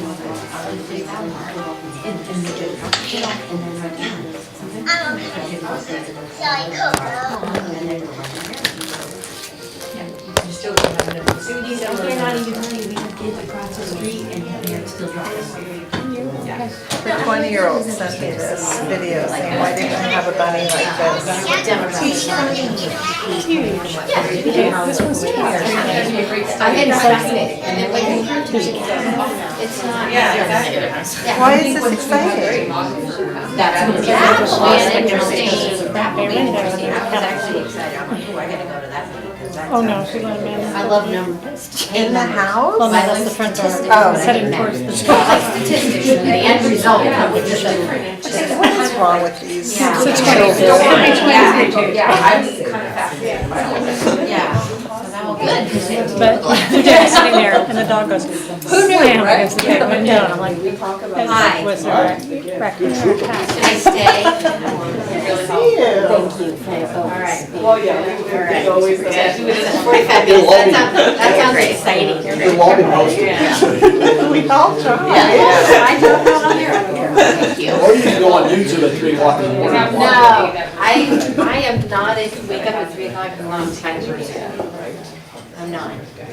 I'm sorry. This is the only day of school. I get to part at 7. Is that chair? I get this call. There's a new chair.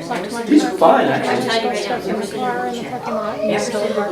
The blue chair. I'm like, what do you? Only from the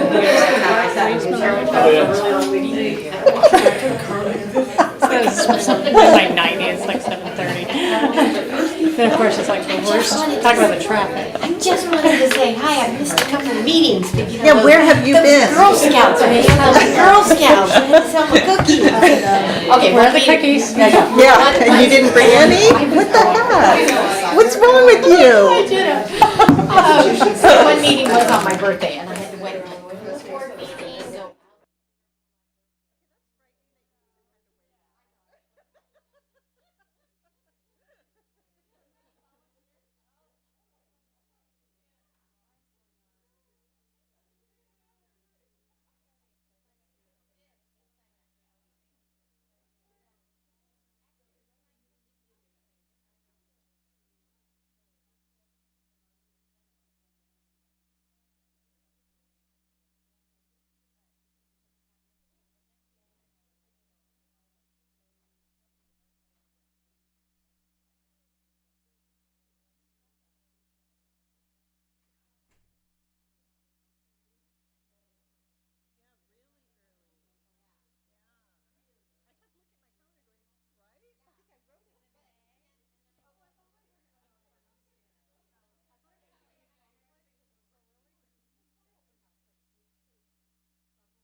Bunny Bill, I bites get are to keep it if you say. unpleasant. Don't Okay.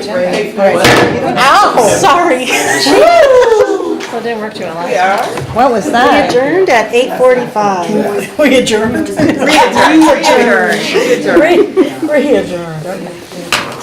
All right. Still in the fed and I can see it. 10C, certification of second interim financial report for 2018-19. And this is goal operations. Josie. Okay, thank you. Tonight I'm going to present the second interim report for 2018-19 school year. And you do have the full packet of the interim report, but we prepared a PowerPoint presentation to kind of summarize the second interim report. So this is the contents of what we're going to go over tonight. Listed it for your reference. I won't go through and read each one because we have a slide for each category. So our objective is, the second interim report is as of January 31st, 2019. So it is far more accurate than, as far as the actuals, than what was presented in November and the adopted budget. It projects activity through June 30th and the actual activity through January 31st. It does contain the detailed budget and multi-year projections, along with a lot of other supplemental forms that go along with it. So kind of a review, in the beginning of January, the governor released his first budget as governor, and this is kind of a summary of the big themes that were in Governor Newsom's budget. Again, we're going to continue to face budget challenges because our new local control funding formula has flattened. We're fully funded, and we are going to continue to see rising costs. The education budget does contain some new proposals, mostly early childhood education initiative, which really doesn't apply to us. That's one of his big initiatives. He is proposing $10 million in one-time non-proposition funding to plan for and develop a student database system. And he has continually expressed his support for this type of system throughout his campaign. We will expect further refinements, as it is his first budget, and now he's going to hear back from the legislation and then come back in May with a revised budget. So Proposition 98, this is kind of a review. It was amended in 1988 to set a minimum funding for K-12 education. And for 2019-20, the minimum guarantee is projected to be $8.7 billion, which is 3.6% increase from this past year's budget. This is a chart from School Services that they prepared to give you a snapshot of what Prop 98 has been over time. So it goes back to all the way to 2008, 2009, and you can see how the funding has increased. We had a dip here in 2011-12, but there has been a continual increase. But as you'll see as we go along the presentation, the increase does not cover the increased costs of educating students in California. And then here's the local control funding increases during implementation. So the first year was 2013-14, and the first bar is blue, and those are your low, what they call unduplicated pupil percentages. And then there's medium, school districts that have a higher unduplicated count, and then high are the districts that have a lot of students in the needy categories. And Pacifica has fallen in the blue category. So we are one of the lower funded LCFF school districts. And this shows you the funding from 2013-14 through 19-20. And the COLAs are down below. You can see the COLA given each year to the funding formula. 3.46% is what we're looking at for 2019 budget year. And please stop me at any time if you have questions, because it is a long presentation, so rather than trying to go back and forth, I'd be happy to answer any questions at the time. So Okay, the factors. Josie, I have a quick question. Were you looking at You opened it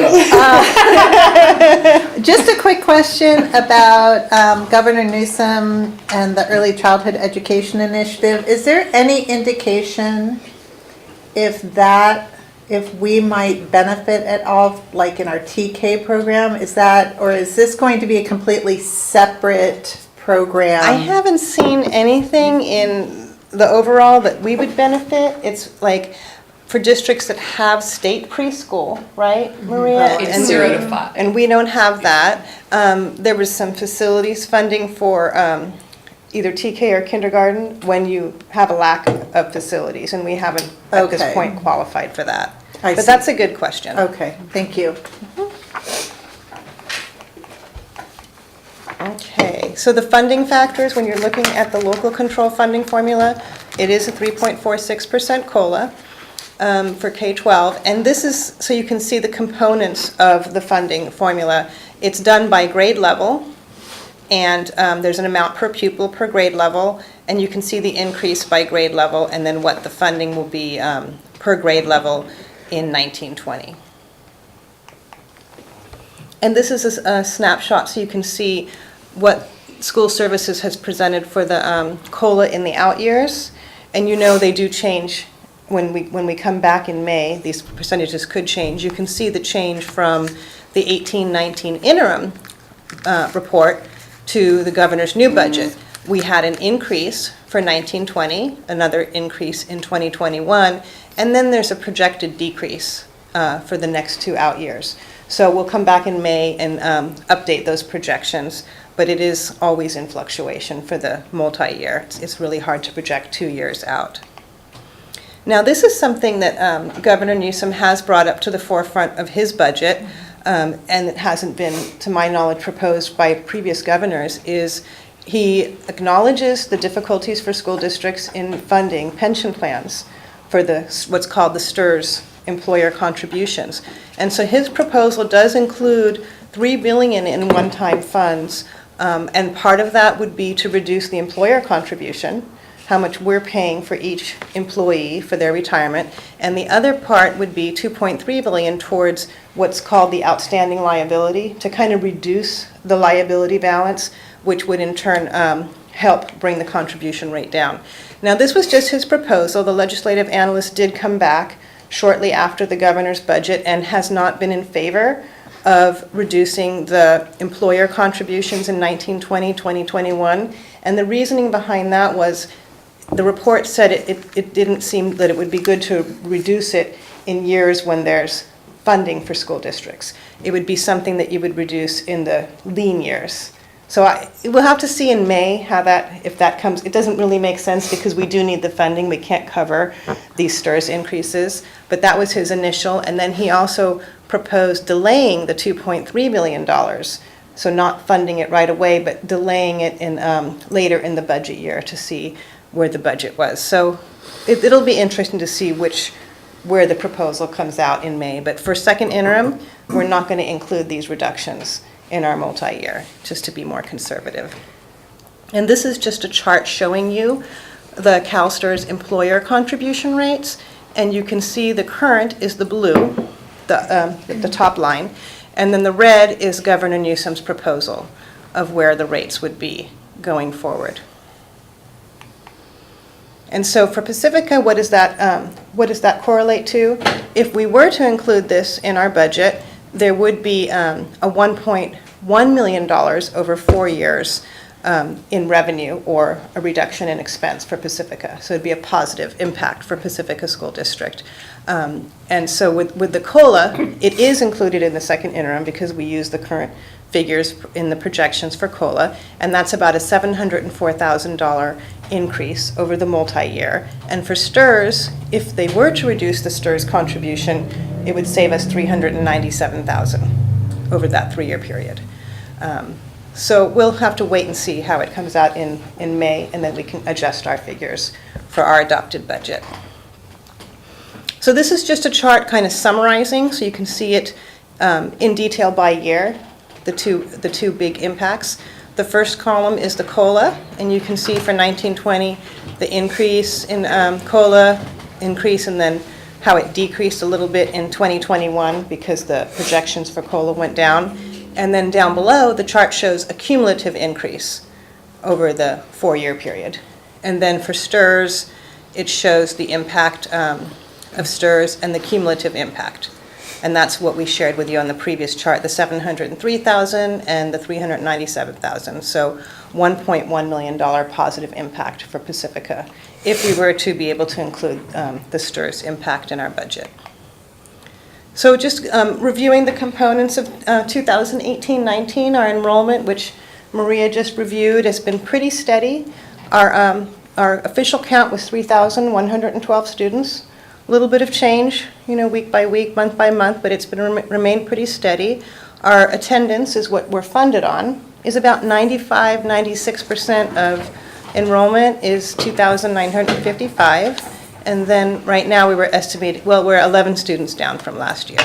So again, it's a pretty steady enrollment, and hopefully we can get a little boost going forward. We'll see. So additional components, these I'm putting up, but they haven't changed since first interim. The lottery, which is $151 per student for unrestricted purposes, and then $53 restricted, which is instructional materials.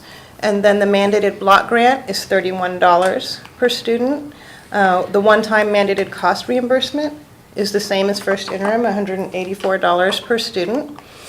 And then we kept the Assembly Bill 1469 STIRS portion. We didn't take into account Governor Newsom's proposal. So the figures we're using is, well, the 14.43% in 17-18 and now 16.28%. And in this presentation, we do have a chart that shows all the STIRS figures, which you can see the costs from year to year. That's coming up a little bit later. And then the CalPERS for classified employees is 18.062% of their salary is what the district contributes towards that pension plan. So this is a snapshot of our general fund revenues, and just a big picture pie chart. You can see the purple is all the state funds, local control, what's called the local control funding formula, which is a breakdown of our property taxes and the state LCFF funding. That's pretty much it. And then you have a small amount of federal revenues. Our district doesn't qualify for a lot of federal funds. And other state revenues is the lotteries that I talked about in mandated block grants. And then other local revenue is parcel tax. So the bulk of our funding is coming from the state. We're heavily reliant on the LCFF funding formula for our unrestricted general fund. And then the expenditures, here's a breakdown of our unrestricted expenditures. And you can see the purple is our teacher salaries, and then the burgundy is classified, and then employee benefits. And so 89% of our budget is really just our employees. And this is our unrestricted budget. That's the bulk of our spending. And this is our combined general fund. So when you combine the unrestricted with the restricted, which is your special education and federal funds, it does go down a little bit to 83% of total employee compensation. And that's really because on the restricted side, we have a lot of contracted services. And so that brings that percentage down when you combine all of your expenditures. So education protection account, we bring this to the board every year. When we adopt the budget, it was really established by the state to ensure that we get paid in the year that the state owes us the funding. And it's $3.8 million a year paid quarterly to the school district. It's part of the LCFF funding. It's a portion of that. And it all goes towards teacher salaries, the whole $3.8 million. Here's the summary of what is being contributed from the unrestricted general fund to the restricted side. And as part of the law, we have to contribute 3% to what's called the routine restricted maintenance account. And that comes out to $990,000. And then the remaining contribution is for special education programs. Can you define restricted maintenance? So routine restricted maintenance is something that was set up by the state long ago when districts received facilities funding, and you're required to put 3% into that. And what that pays for is all of your maintenance, all of the maintenance department, the supplies, the trucks, the materials, fixing fences, the work orders, all of that. Okay, thank you. Mm-hmm. Here's a summary of our 2018-19 general fund. I know it's the fonts are a little bit small, but I know if we could make it bigger. There you go. Thanks, Will. It's like we were at first interim. At second interim, we are deficit spending in the yellow here. This is misleading because when you look at the whole general fund, we are contributing $200,000 from Fund 17 to cover the deficit, and we're contributing reimbursing ourselves $300,000 from the building fund as the board had passed a reimbursement resolution. So saying that we're deficit spending $100,000 is misleading because we're putting one-time money towards the deficit. And then on the restricted side, this is usually items where we receive the money in 1 year, like Prop 39 energy efficiency, and then we spend it the next year. So on the restricted side, there really isn't a deficit. It's just timing of spending. So this is really just a snapshot summary of the general fund. Oh, now we want to make it smaller again. So just so you can see where we were at first interim, we had projected a deficit of $178,000. And then there were some changes, and I'll go over that in the next slide. So we're at the $95,000 deficit. And here's the big changes. We didn't reflect every single change from first interim to now, but these are the major changes. We did receive more LCFF funding because of our ADA projections increased. And that's usually because the state is behind in doing their recalculations, and we had a little bit higher ADA when we did our P2 report last year. The net salary and benefit based on final staffing adjustments, there was a positive there of almost 90,000, because even at first interim, our staffing was not firm.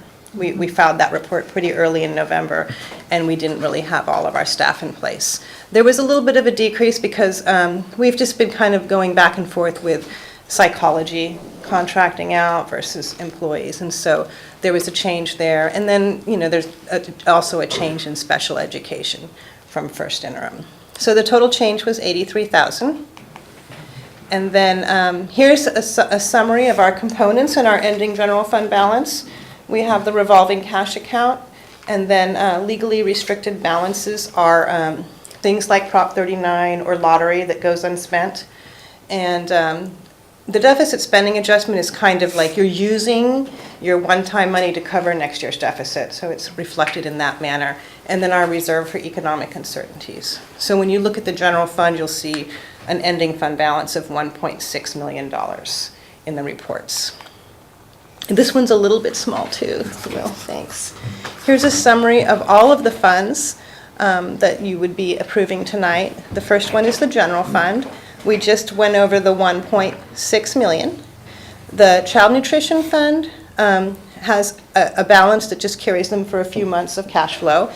And the board is contributing $56,000 every year to that fund. Deferred maintenance, this is one that changed since we adopted the budget. The deferred maintenance, we were contributing $240,000 a year to fix things around the district. And last year when we saw that we were deficit spending, we kind of stopped doing projects. And then this year we reduced the contribution from $240,000 to $40,000.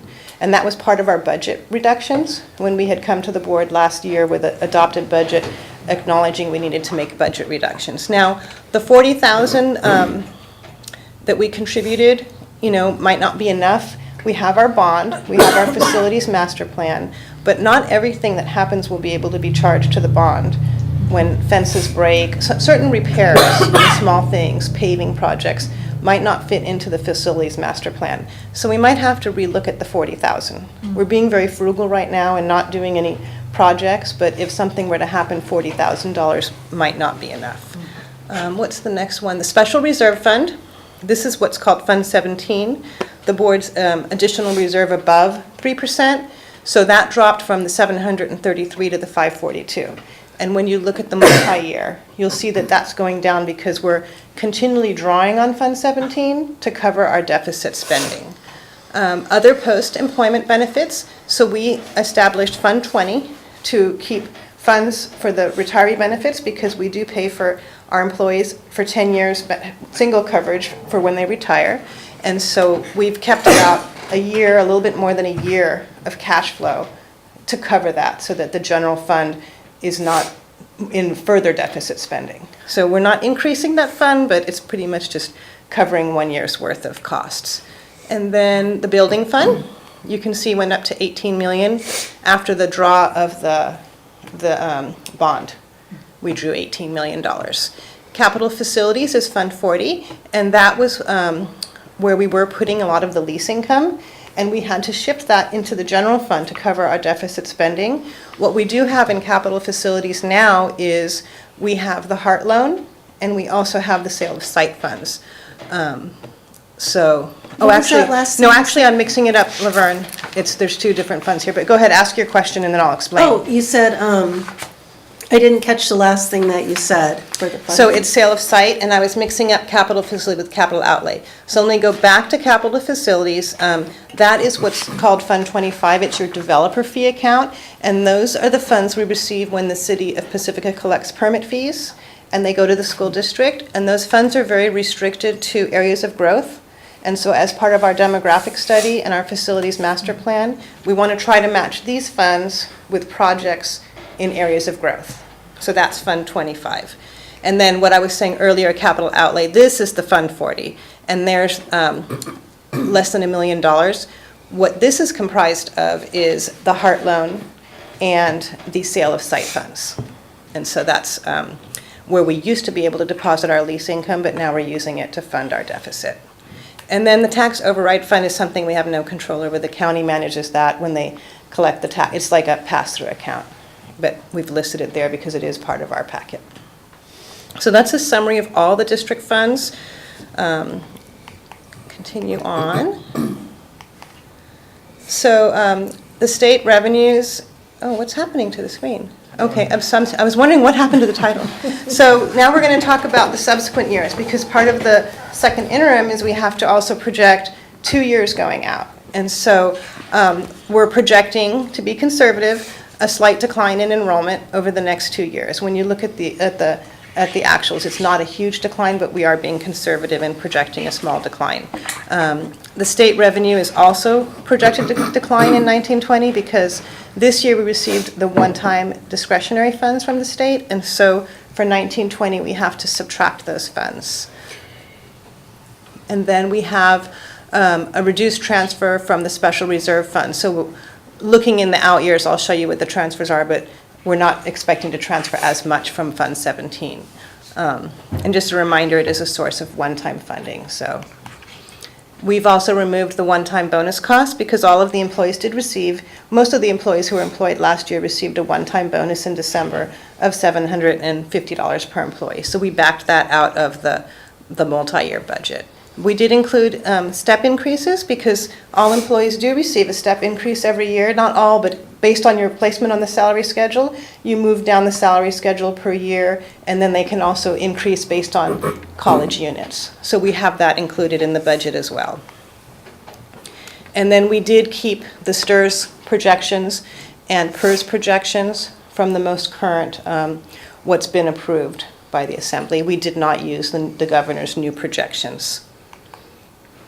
And then we also have adjustments to health benefits based on what's historically been is 5% per year. Now for 1920, it's really half a year because we had a decline this year. But going forward, we're budgeting a 5% increase in health insurance. And then we also removed from the multi-year any kind of one-time costs that were included in this year's budget, like site carryover funds. And then like elections for school board. We know that it only happens every so many years. So here's another summary of our multi-year for just the unrestricted budget. And again, we are having a projected deficit. And this is, again, a little bit misleading because here in this year, we're contributing $200,000 of reserves and $300,000 of from Fund 21, so $500,000. And in this year, there's an additional contribution. I think it was $250. It's on a different slide. So it looks like a surplus, but we've actually moved money from Fund 17 to maintain at the bottom this 3% going across. So we're using one-time funds to balance the budget and maintain reserves over these next 3 years. And then it was $350,000 is what was transferred, what we're projecting to transfer in 1920. And then in 2021, another 110. So we're pretty much fully depleting Fund 17 in this budget that we're looking at right now. So here's, this is a lot of detail. I don't know if you can make it a little bit bigger, Will. But just so you can see, when we do multi-year budgeting, there's a lot of changes going in and out, and we have to keep track of what's changing from year to year. And so just so you can see what it is, we've included all the details. So here's your deficit for 1920, and we're going to project an increase in LCFF revenue because the state is giving us the 3.46% COLA. Then we have a decrease in the one-time mandate funds because they're not going to give us those funds next year, and then a reduction in transfers in. So that's the changes in revenues. And we do the same thing down here with expenditures. We know that there's going to be increases in step and column for our employees. So that's going to increase their salaries and compensation by $318,000. We removed the one-time bonus for all employees. We increased health insurance. We had a slight, change in our technology staffing because of staff changes, people leaving and coming. And then we have some special education efficiencies that we're projecting for next year. Here's a big one. The pension costs increase, $361,000 in 1920, and then another $252,000 in 2021. So this just kind of gives you an idea of the kinds of things we have to look at when we're doing multi-year projections. We have to take into account every line item and every category and make those adjustments year to year. I'm going to go forward, so it's going to be big again. So again, the second interim certification, because we're projecting that we can meet our reserve of 3% in the current year and 2 fiscal years going out, and we're also projecting that we're going to have a positive cash balance on June 30th for all 3 years. We're going to be self-certifying as a positive for our second interim report. And then just looking at financial challenges, I know we've talked a lot about these, but kind of to summarize them all on one page so you can see what we're facing is declining enrollment. It's either steady or slightly declining. So 3.46% COLA is not a lot when you're taking into account that your ADA could be reduced. The salary schedule step costs, which we showed you the amounts on the previous slide. And then when you take a combination of the salary schedule increases and one-time payouts, the STRS and PERS rate increases, health and welfare increases, and then it's just really unknown, but increases in special education obligations as student placements change. So those are some of our challenges as we prepare our budget for our May board meeting. I have Andrea? a question. For the non-public schools, they're rather costly, the placements. Yes. Where are those on the budget? So those are in what's called services and operations. I can go back to the beginning in the pie chart. They're contracted services. Do you want me to show you in the pie chart? Sure, yeah. Okay. It's in the very beginning. And that varies every year. You're right, they are very costly. Oh, did I skip it? They are very costly placements. One student, Maria knows better, could be 100 plus thousand for one student, right? So it's in this category here, other operating expenditures. Those are all your contracted services, and non-public schools goes in that category. And that's very difficult to predict from one year to the next because we have a lot of changes in student placements. And I think Andrea also had a question. So how much do we, do you leave in the special education obligations increase? I mean, do we just assume 3% per year, 5% per year, or do you just kind of put in whatever, It's really, really difficult to project. What we've done in the past is, right now, it's just a projection based on, we know there's like two or three 8th graders going out of non-public school. We have the highest enrollment since I've seen in the last several years of non-public school. I think it's 6 students right now. But what we do in May, which will be a much more thorough process, is we actually print the budget and go line by line. Maria and Michelle and I will go line by line of the information we know at this time, and we will be conservative. There isn't really a number I can put on it until we go through that process. It's usually at least 100,000 projected increase once we go through that process. For the non-public school, why is it the cost of like more than a Harvard education for the 1 year?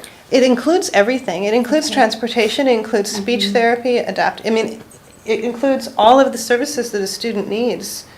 And that it's a very specialized school.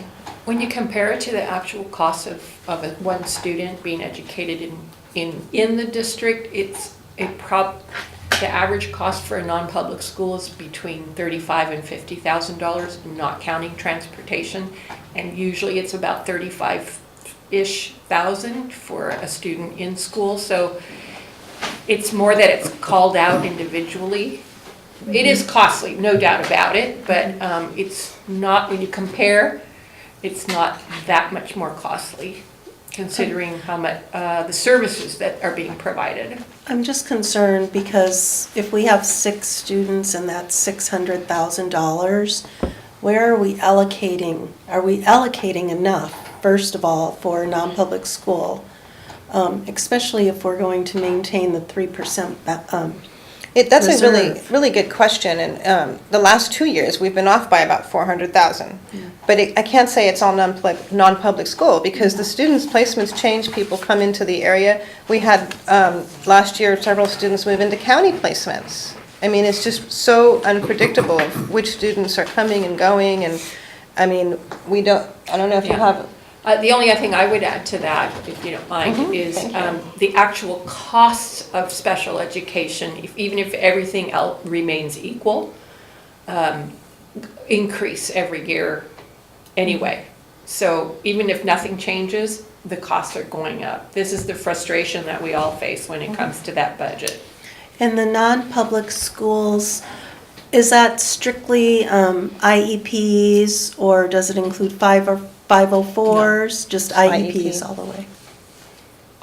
Yeah, and it's a good conversation, as we talk about financial challenges and what reserve do we need to have. And we've brought that, I've shown you that chart on why we need to have reserve before, and this is one of the big reasons, is we don't know when we're going to have a settlement cost or a special placement, and if we're at 3%, it's going to be very hard to meet that reserve if we have a high cost item come up.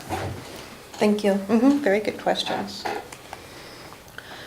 So this is just another chart of historical information. I think it's good to see, your enrollment is in the first column, and it shows the change over 6 years. So slowly, we say we're steady or slightly declining. 123 students is a lot when it comes to funding. And then here's our average daily attendance. This is, what you're funded on. It actually is higher when you look at ADA. And then your enrollment. We dropped last year to 94.89%, even the year before. I remember us being at the 95, 96% attendance rates. And so I know there was a bad flu, different things happen every year, but the last 2 years we have been low, and I think we can do better as far as attendance goes. And that's just, it's going to take more work on our part to look at that. And then classroom FTE is a historical figure. Again, it's very hard to staff exactly for the number of kids you have when some schools have 10 extra kids and some schools have 5 less kids. So we haven't been able to keep, to reduce the FTE in correlation to our loss in ADA. And so that's another expense to the district. And that's the last one here, average enrollment per FTE. So you can see just from the bottom figures, we had more loss of students and we were not able to really reduce staffing just because of the way students come in different places and different grade levels. And then that's just a summary of the chart. And then this one is the revenue analysis from 14-15 to projecting out, and it just shows the first column kind of breaks it out for you because the LCFF is composed of your student attendance and the state COLA. So when it comes to the state COLA and everybody says, oh, look how much money you're getting. You guys are getting, in this year, $2.2 million. Well, you have to also balance it with your loss of students. And that's on a statewide level. That happens to everybody. But this chart just helps you to reflect on the 2 areas that our funding is comprised of. And then here's the chart that the CalSTRS and CalPERS rates we talked about. I remember when CalPERS was 7%, and that was before 13-14. And that's 11% all the way down to 25%. So 25% of our salaries, classified employees, are going into a retirement system that the district is paying for. But the employees are also paying into that retirement system. So I think that's our biggest challenge, is funding retirement costs for employees. And then those were the percentages, and then these are the dollars that go along with those percentages, so you can just kind of put it into dollar figures in relation to our budget. And the decreases that you see here are because in the proposals, even the current proposals, the STRS rates go down a little bit in those years. So this will change if Newsom's proposal goes through or if part of his proposal goes through. We'll be able to bring you updated figures in the May revision. So again, there's no extra funds to help us offset these ongoing costs. And then health and welfare is another, it's a big one for our school district, not so much for some of our neighboring school districts, because some of our neighboring school districts do have a cap on health insurance, and our school district has fully funded Family Kaiser benefits for all of our employees based on how many hours they work. So this has been a continual challenge for our district as well, because if you look at the 233,000, that's a 1% raise, a little bit more than a 1% raise for our employees. But it's difficult because they're getting higher benefits, but then we can't compensate them in salary. So that's another just kind of historical information so we can see all the details of the budget. And then special education, which again is very hard to predict, but you can see historically the increases and then what is projected at this time, which will change once we go through line by line for 1920. And 1920, the reason there's a decrease is because we do have those several high-cost placements right now. But we will look at it more closely before we come back to you in May. And so next steps is really to hear back from the state on where the governor's budget will be in the May revision. We will base our budget on that because we're going to come to you at the end of May with a preliminary budget and then adoption in June. You know, and if the state budget changes, we'll make changes as we've done in the past. Really, we're waiting for the governor's May revise on May 15th, and then Will and I will be preparing the LCAP and the budget for May 29th and June 5th. So really, that was a presentation. I don't know if there's more questions. I know that was a lot of information, and I went fairly quickly, but we will have more time when we do the LCAP and the budget. If some of these slides triggered questions, we can bring them back and we can answer or bring more information to you when we come back in May for the LCAP budget. Well, as always, appreciate all of your work to keep us informed and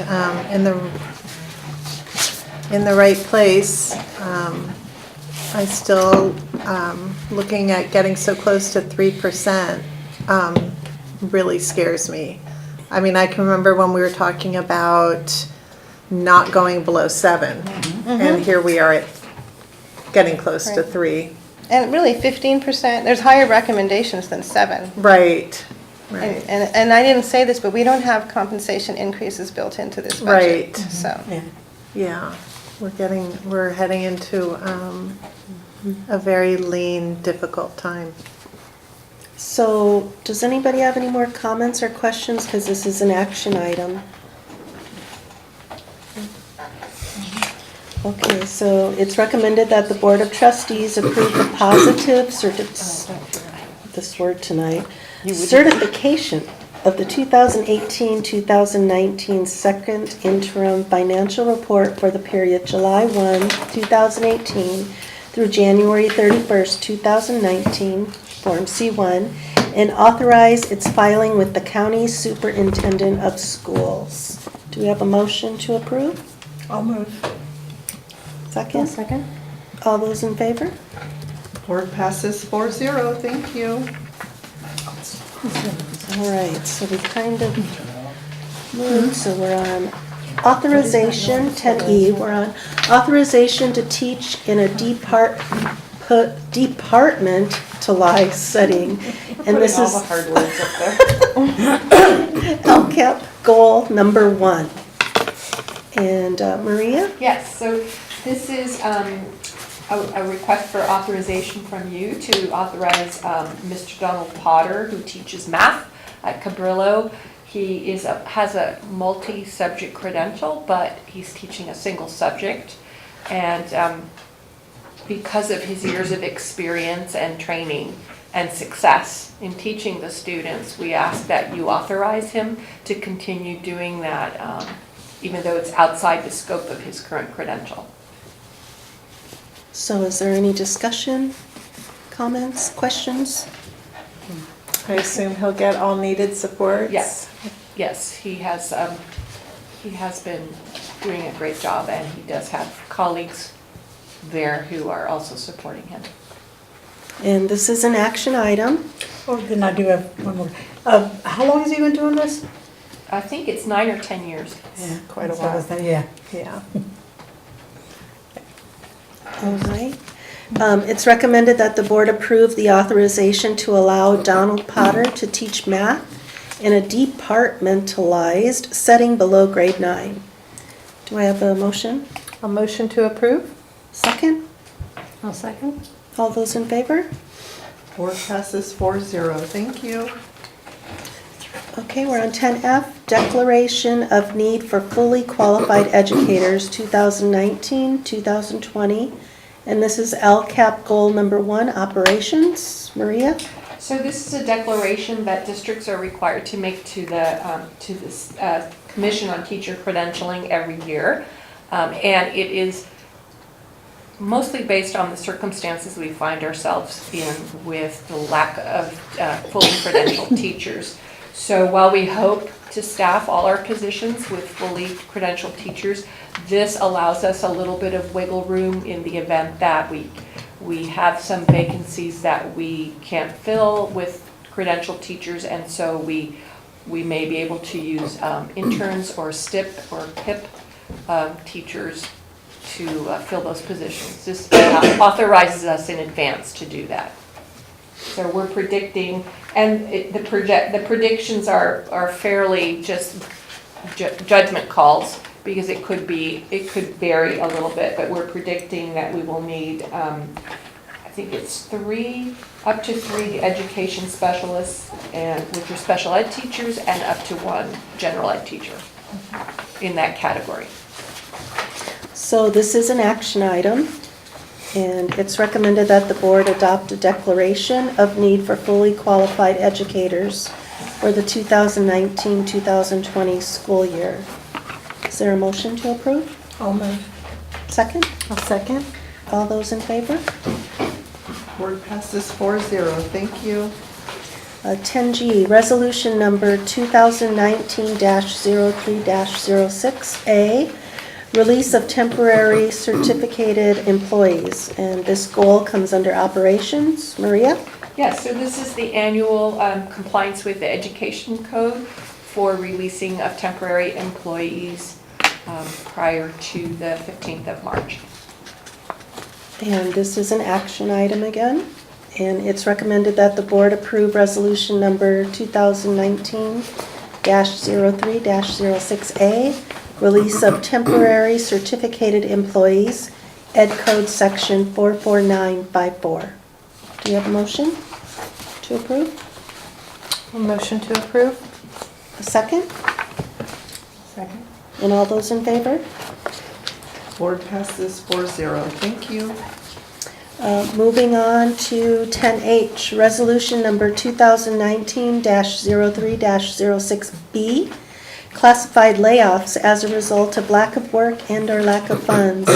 And this comes under LCAP goal number 1, operations. Maria? And lastly, this is the big staffing meeting. These are the classified positions that will be notified of layoff pending your approval because of lack of funding. So either elimination of a position or reduction in a position. Not lack of funding, lack of work. And so that will go into effect on the last day of the school year if you should approve this recommendation.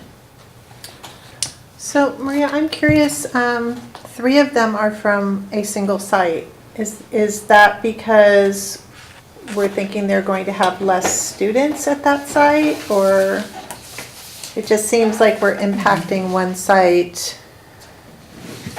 They're tied to specific activities or students, and those things are no longer necessary. Either the student no longer needs that support, or the activity is no longer taking place. Including the library media technician? No, the library media technician has to do with site SIPSA funds and I see. Costs going up and the SIPSA funds being used for something else or not covering the cost of that employee. I see. So Thank it's not you. a district-wide reduction Right. on that, and it's an individual Site school choice. specific. Yeah. Okay, thank you. What is, I can't get mine to come up. Yeah. What is it? School assistant? That's with the students. That's for particular students. Oh, I thought you were talking about the paraprofessional, but you were talking about the school assistant is the one that works with students. Okay, got it. Right. Are there any more questions? Okay, so this is an action item. And it's recommended that the board approve resolution number 2019-03-06B, a reduction in classified positions for lack of work and/or lack of funds effective June 7th, 2019. Do you have a motion to approve? I'll motion to approve. Second? All those in favor? Board passes 4-0. Thank you. I won't vote on those, I can't. Don't have a heart. Okay, we're moving on to 10I, 2019 CSBA Delegate Assembly They're delicate. election. And this goal is under governance. Heather? I'm happy to do that. Is that CSBA, this section has 3 candidates. 2 of them are incumbents, Davina Drebkin from Burlingame School District and Carrie Dubois from Sequoia. And the newcomer is Greg Land from San Mateo Union High School District. And so as a body, you may choose to elect 1, 2, or 3 of them as, so we get to choose 3, and there are 3 of them. There's a room for write-in. There is room for write-ins. Would you like to Anybody want to go? Andrea Gould.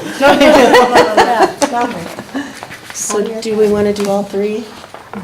Well, we know Davina. And Carrie. And we know Carrie. Carrie's done And it. Greg Land's a good guy. He sat next to us at the new president's. Oh, okay. All the write-ups looked good. But he's not actually new because he was on in Burlingame Elementary, their school board. New before. presidents. Yeah, yeah, but I'm sure he served as a president before in Burlingame, so. So all 3? Oh, you have to do Oh, the official. sorry, all You have to Official officially. vote.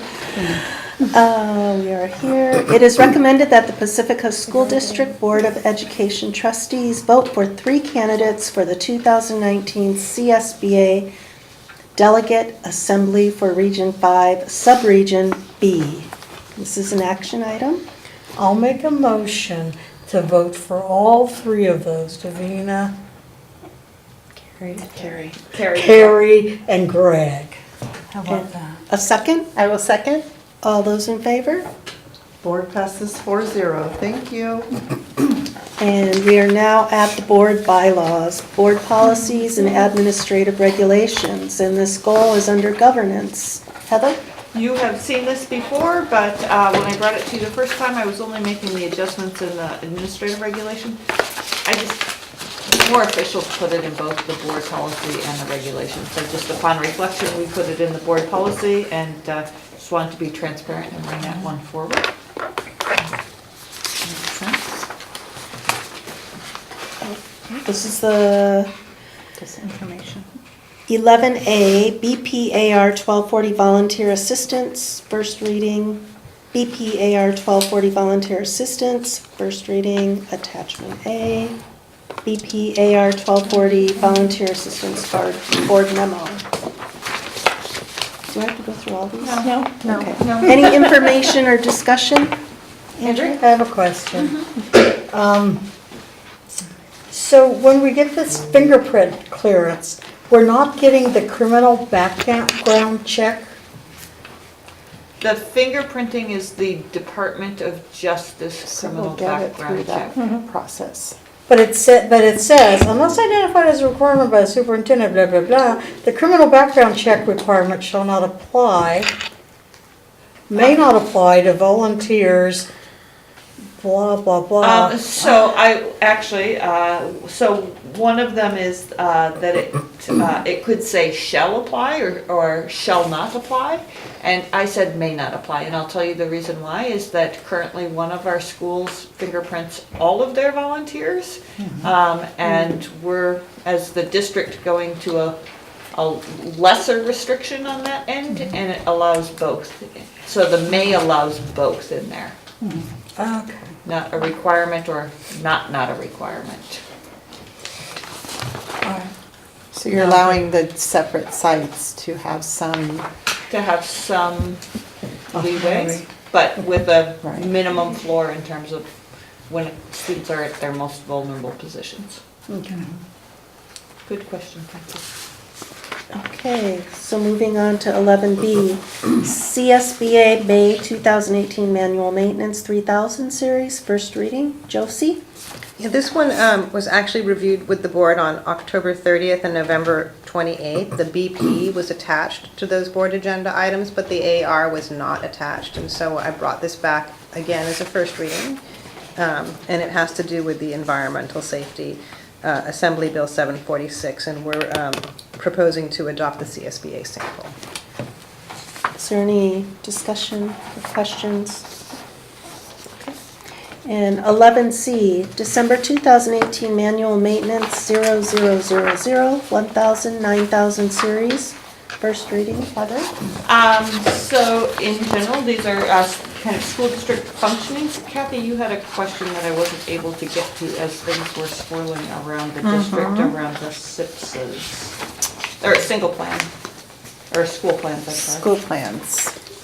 So my question was about BP 0420A. The opening paragraph, the governing board believes that comprehensive planning is necessary at each school in order to focus school improvement efforts on student academic achievement and facilitate effective use of available resources. And my question was more philosophical, because in our district, we don't just focus on student academic achievement. We've been doing more focus on social emotional learning and sort of expanding sort of more of a, what they used to call a whole child approach. So I'm just wondering if we want to simply say we're putting our money just into academic achievements, if we wanted to expand that at all, if we felt that that was. I think that's a great point, and I didn't catch that one. And I think rather than even specify what it is, could we say in order to focus school improvement efforts and facilitate the effective use of resources, so not even say what they're used for? That, yeah, that works for me. Again, as we talk to parents and teachers at Cabrillo about what's important, social emotional learning, foreign language, all sorts of things are coming up. So that's a great catch. Thank you. Okay. Any other questions, discussion? All right, moving on to 11, oh wait, you have a question? Something? No, I was saying good job on that. Oh, thank you. 11D, December 2018 Manual Maintenance 3000 Series, first reading. Josie? Okay, there's really one policy here. It's the transportation safety and emergencies, which CSBA is really bringing forward because of the new law with school buses and the passenger restraint systems that have to be in place by 2035. So we actually took the policy and updated it because we use vans for transportation and really just made some minor updates to the CSBA policy. Any questions? Moving on. 11E, December 2018 Manual Maintenance 6000 Series, first reading. Will? Yes, so this one, there's really there's two things that are being put up front. One of is the education for children's military families, which is AR 6173.2. And that CSBA sample is with revisions. And the two things the reason why it has revisions is there's two things that are occurring, that if a family, if a child of a military family their educational placement is disrupted by due to a military change or effect, that they are, number one, allowed to go back to their school and finish off that academic year at the school that they left, and two, that transportation will be provided, that they'll have access to transportation provided. Where the revisions come in is that there was wording in there that referred to high school, so I just deleted that wording out since it's not appropriate to a K district.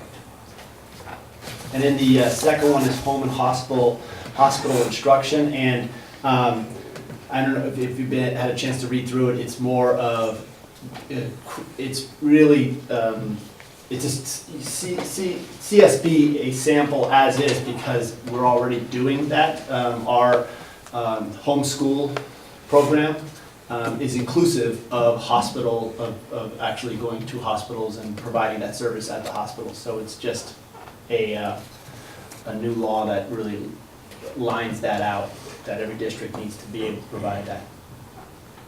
Does anybody have any questions, information, discussion? No? Okay. I thought I had a question on this one, I can't get it to come up. Can you go on? Which one? Just of the. The hospital? No, the military family. I think I got that. Oh, okay, never Yeah. mind. I don't have, I think that's either do Future agenda items. Dr. Olson? So a couple things is that I'll ask Suzanne, first of all, we'll discover whether we can approve a new principal in a work study or if we have to call a first official meeting. It would be nice to have that squared away before spring break. I know people would feel more secure with that, and if we have a good employee, we want to move along, but also want to be transparent about that process. So Suzanne will poll you on April 3rd or April 10th. Also on this is, I think on March 27th is, in the spring, there's been a PEP presentation, and so look at how we can fit that in on March 27th. That seems to be a little less crowded. Are there any other agenda items? I want to say I can't do the 14th next week because that's open house at Cappuccino, but Kathy's going to be there, so. I said I would go to IBL. IBL, perfect. Brilliant, thank you. There's one more question for you. Oh, so the number of items that came up around enrollment and information about that, I think that a month from now we'll have the demographic study data and see what portions of that will be answered on that end. And then probably from there could look at what further work we need to do to answer those questions. And at some point we'll have to figure out what would be a good time to look at a work study. Maybe even that might be summertime or late summertime or even starting off the fall. Is that your thinking, or is there a better time to do something around the enrollment process? Well, it has a lot of information that we're asking for, so, I mean, when do you think that you'd be able to compile enough of that? Well, I think the most important piece is that if we're paying someone, I'd love to see what they're already providing for us, or how quickly or easily we could pay them to do the other part of that versus people who are already carrying major projects moving forward with that.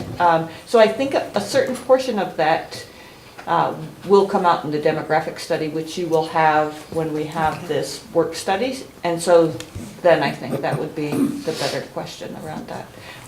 Also updates on as students move, as time passes and students get closer to the top of the wait list or get their first choice, that would be the other piece that I think. I think it might be very helpful for, since you and Maria are new this year and you haven't seen a cycle of the full school year, it might be very helpful for you to see how that, how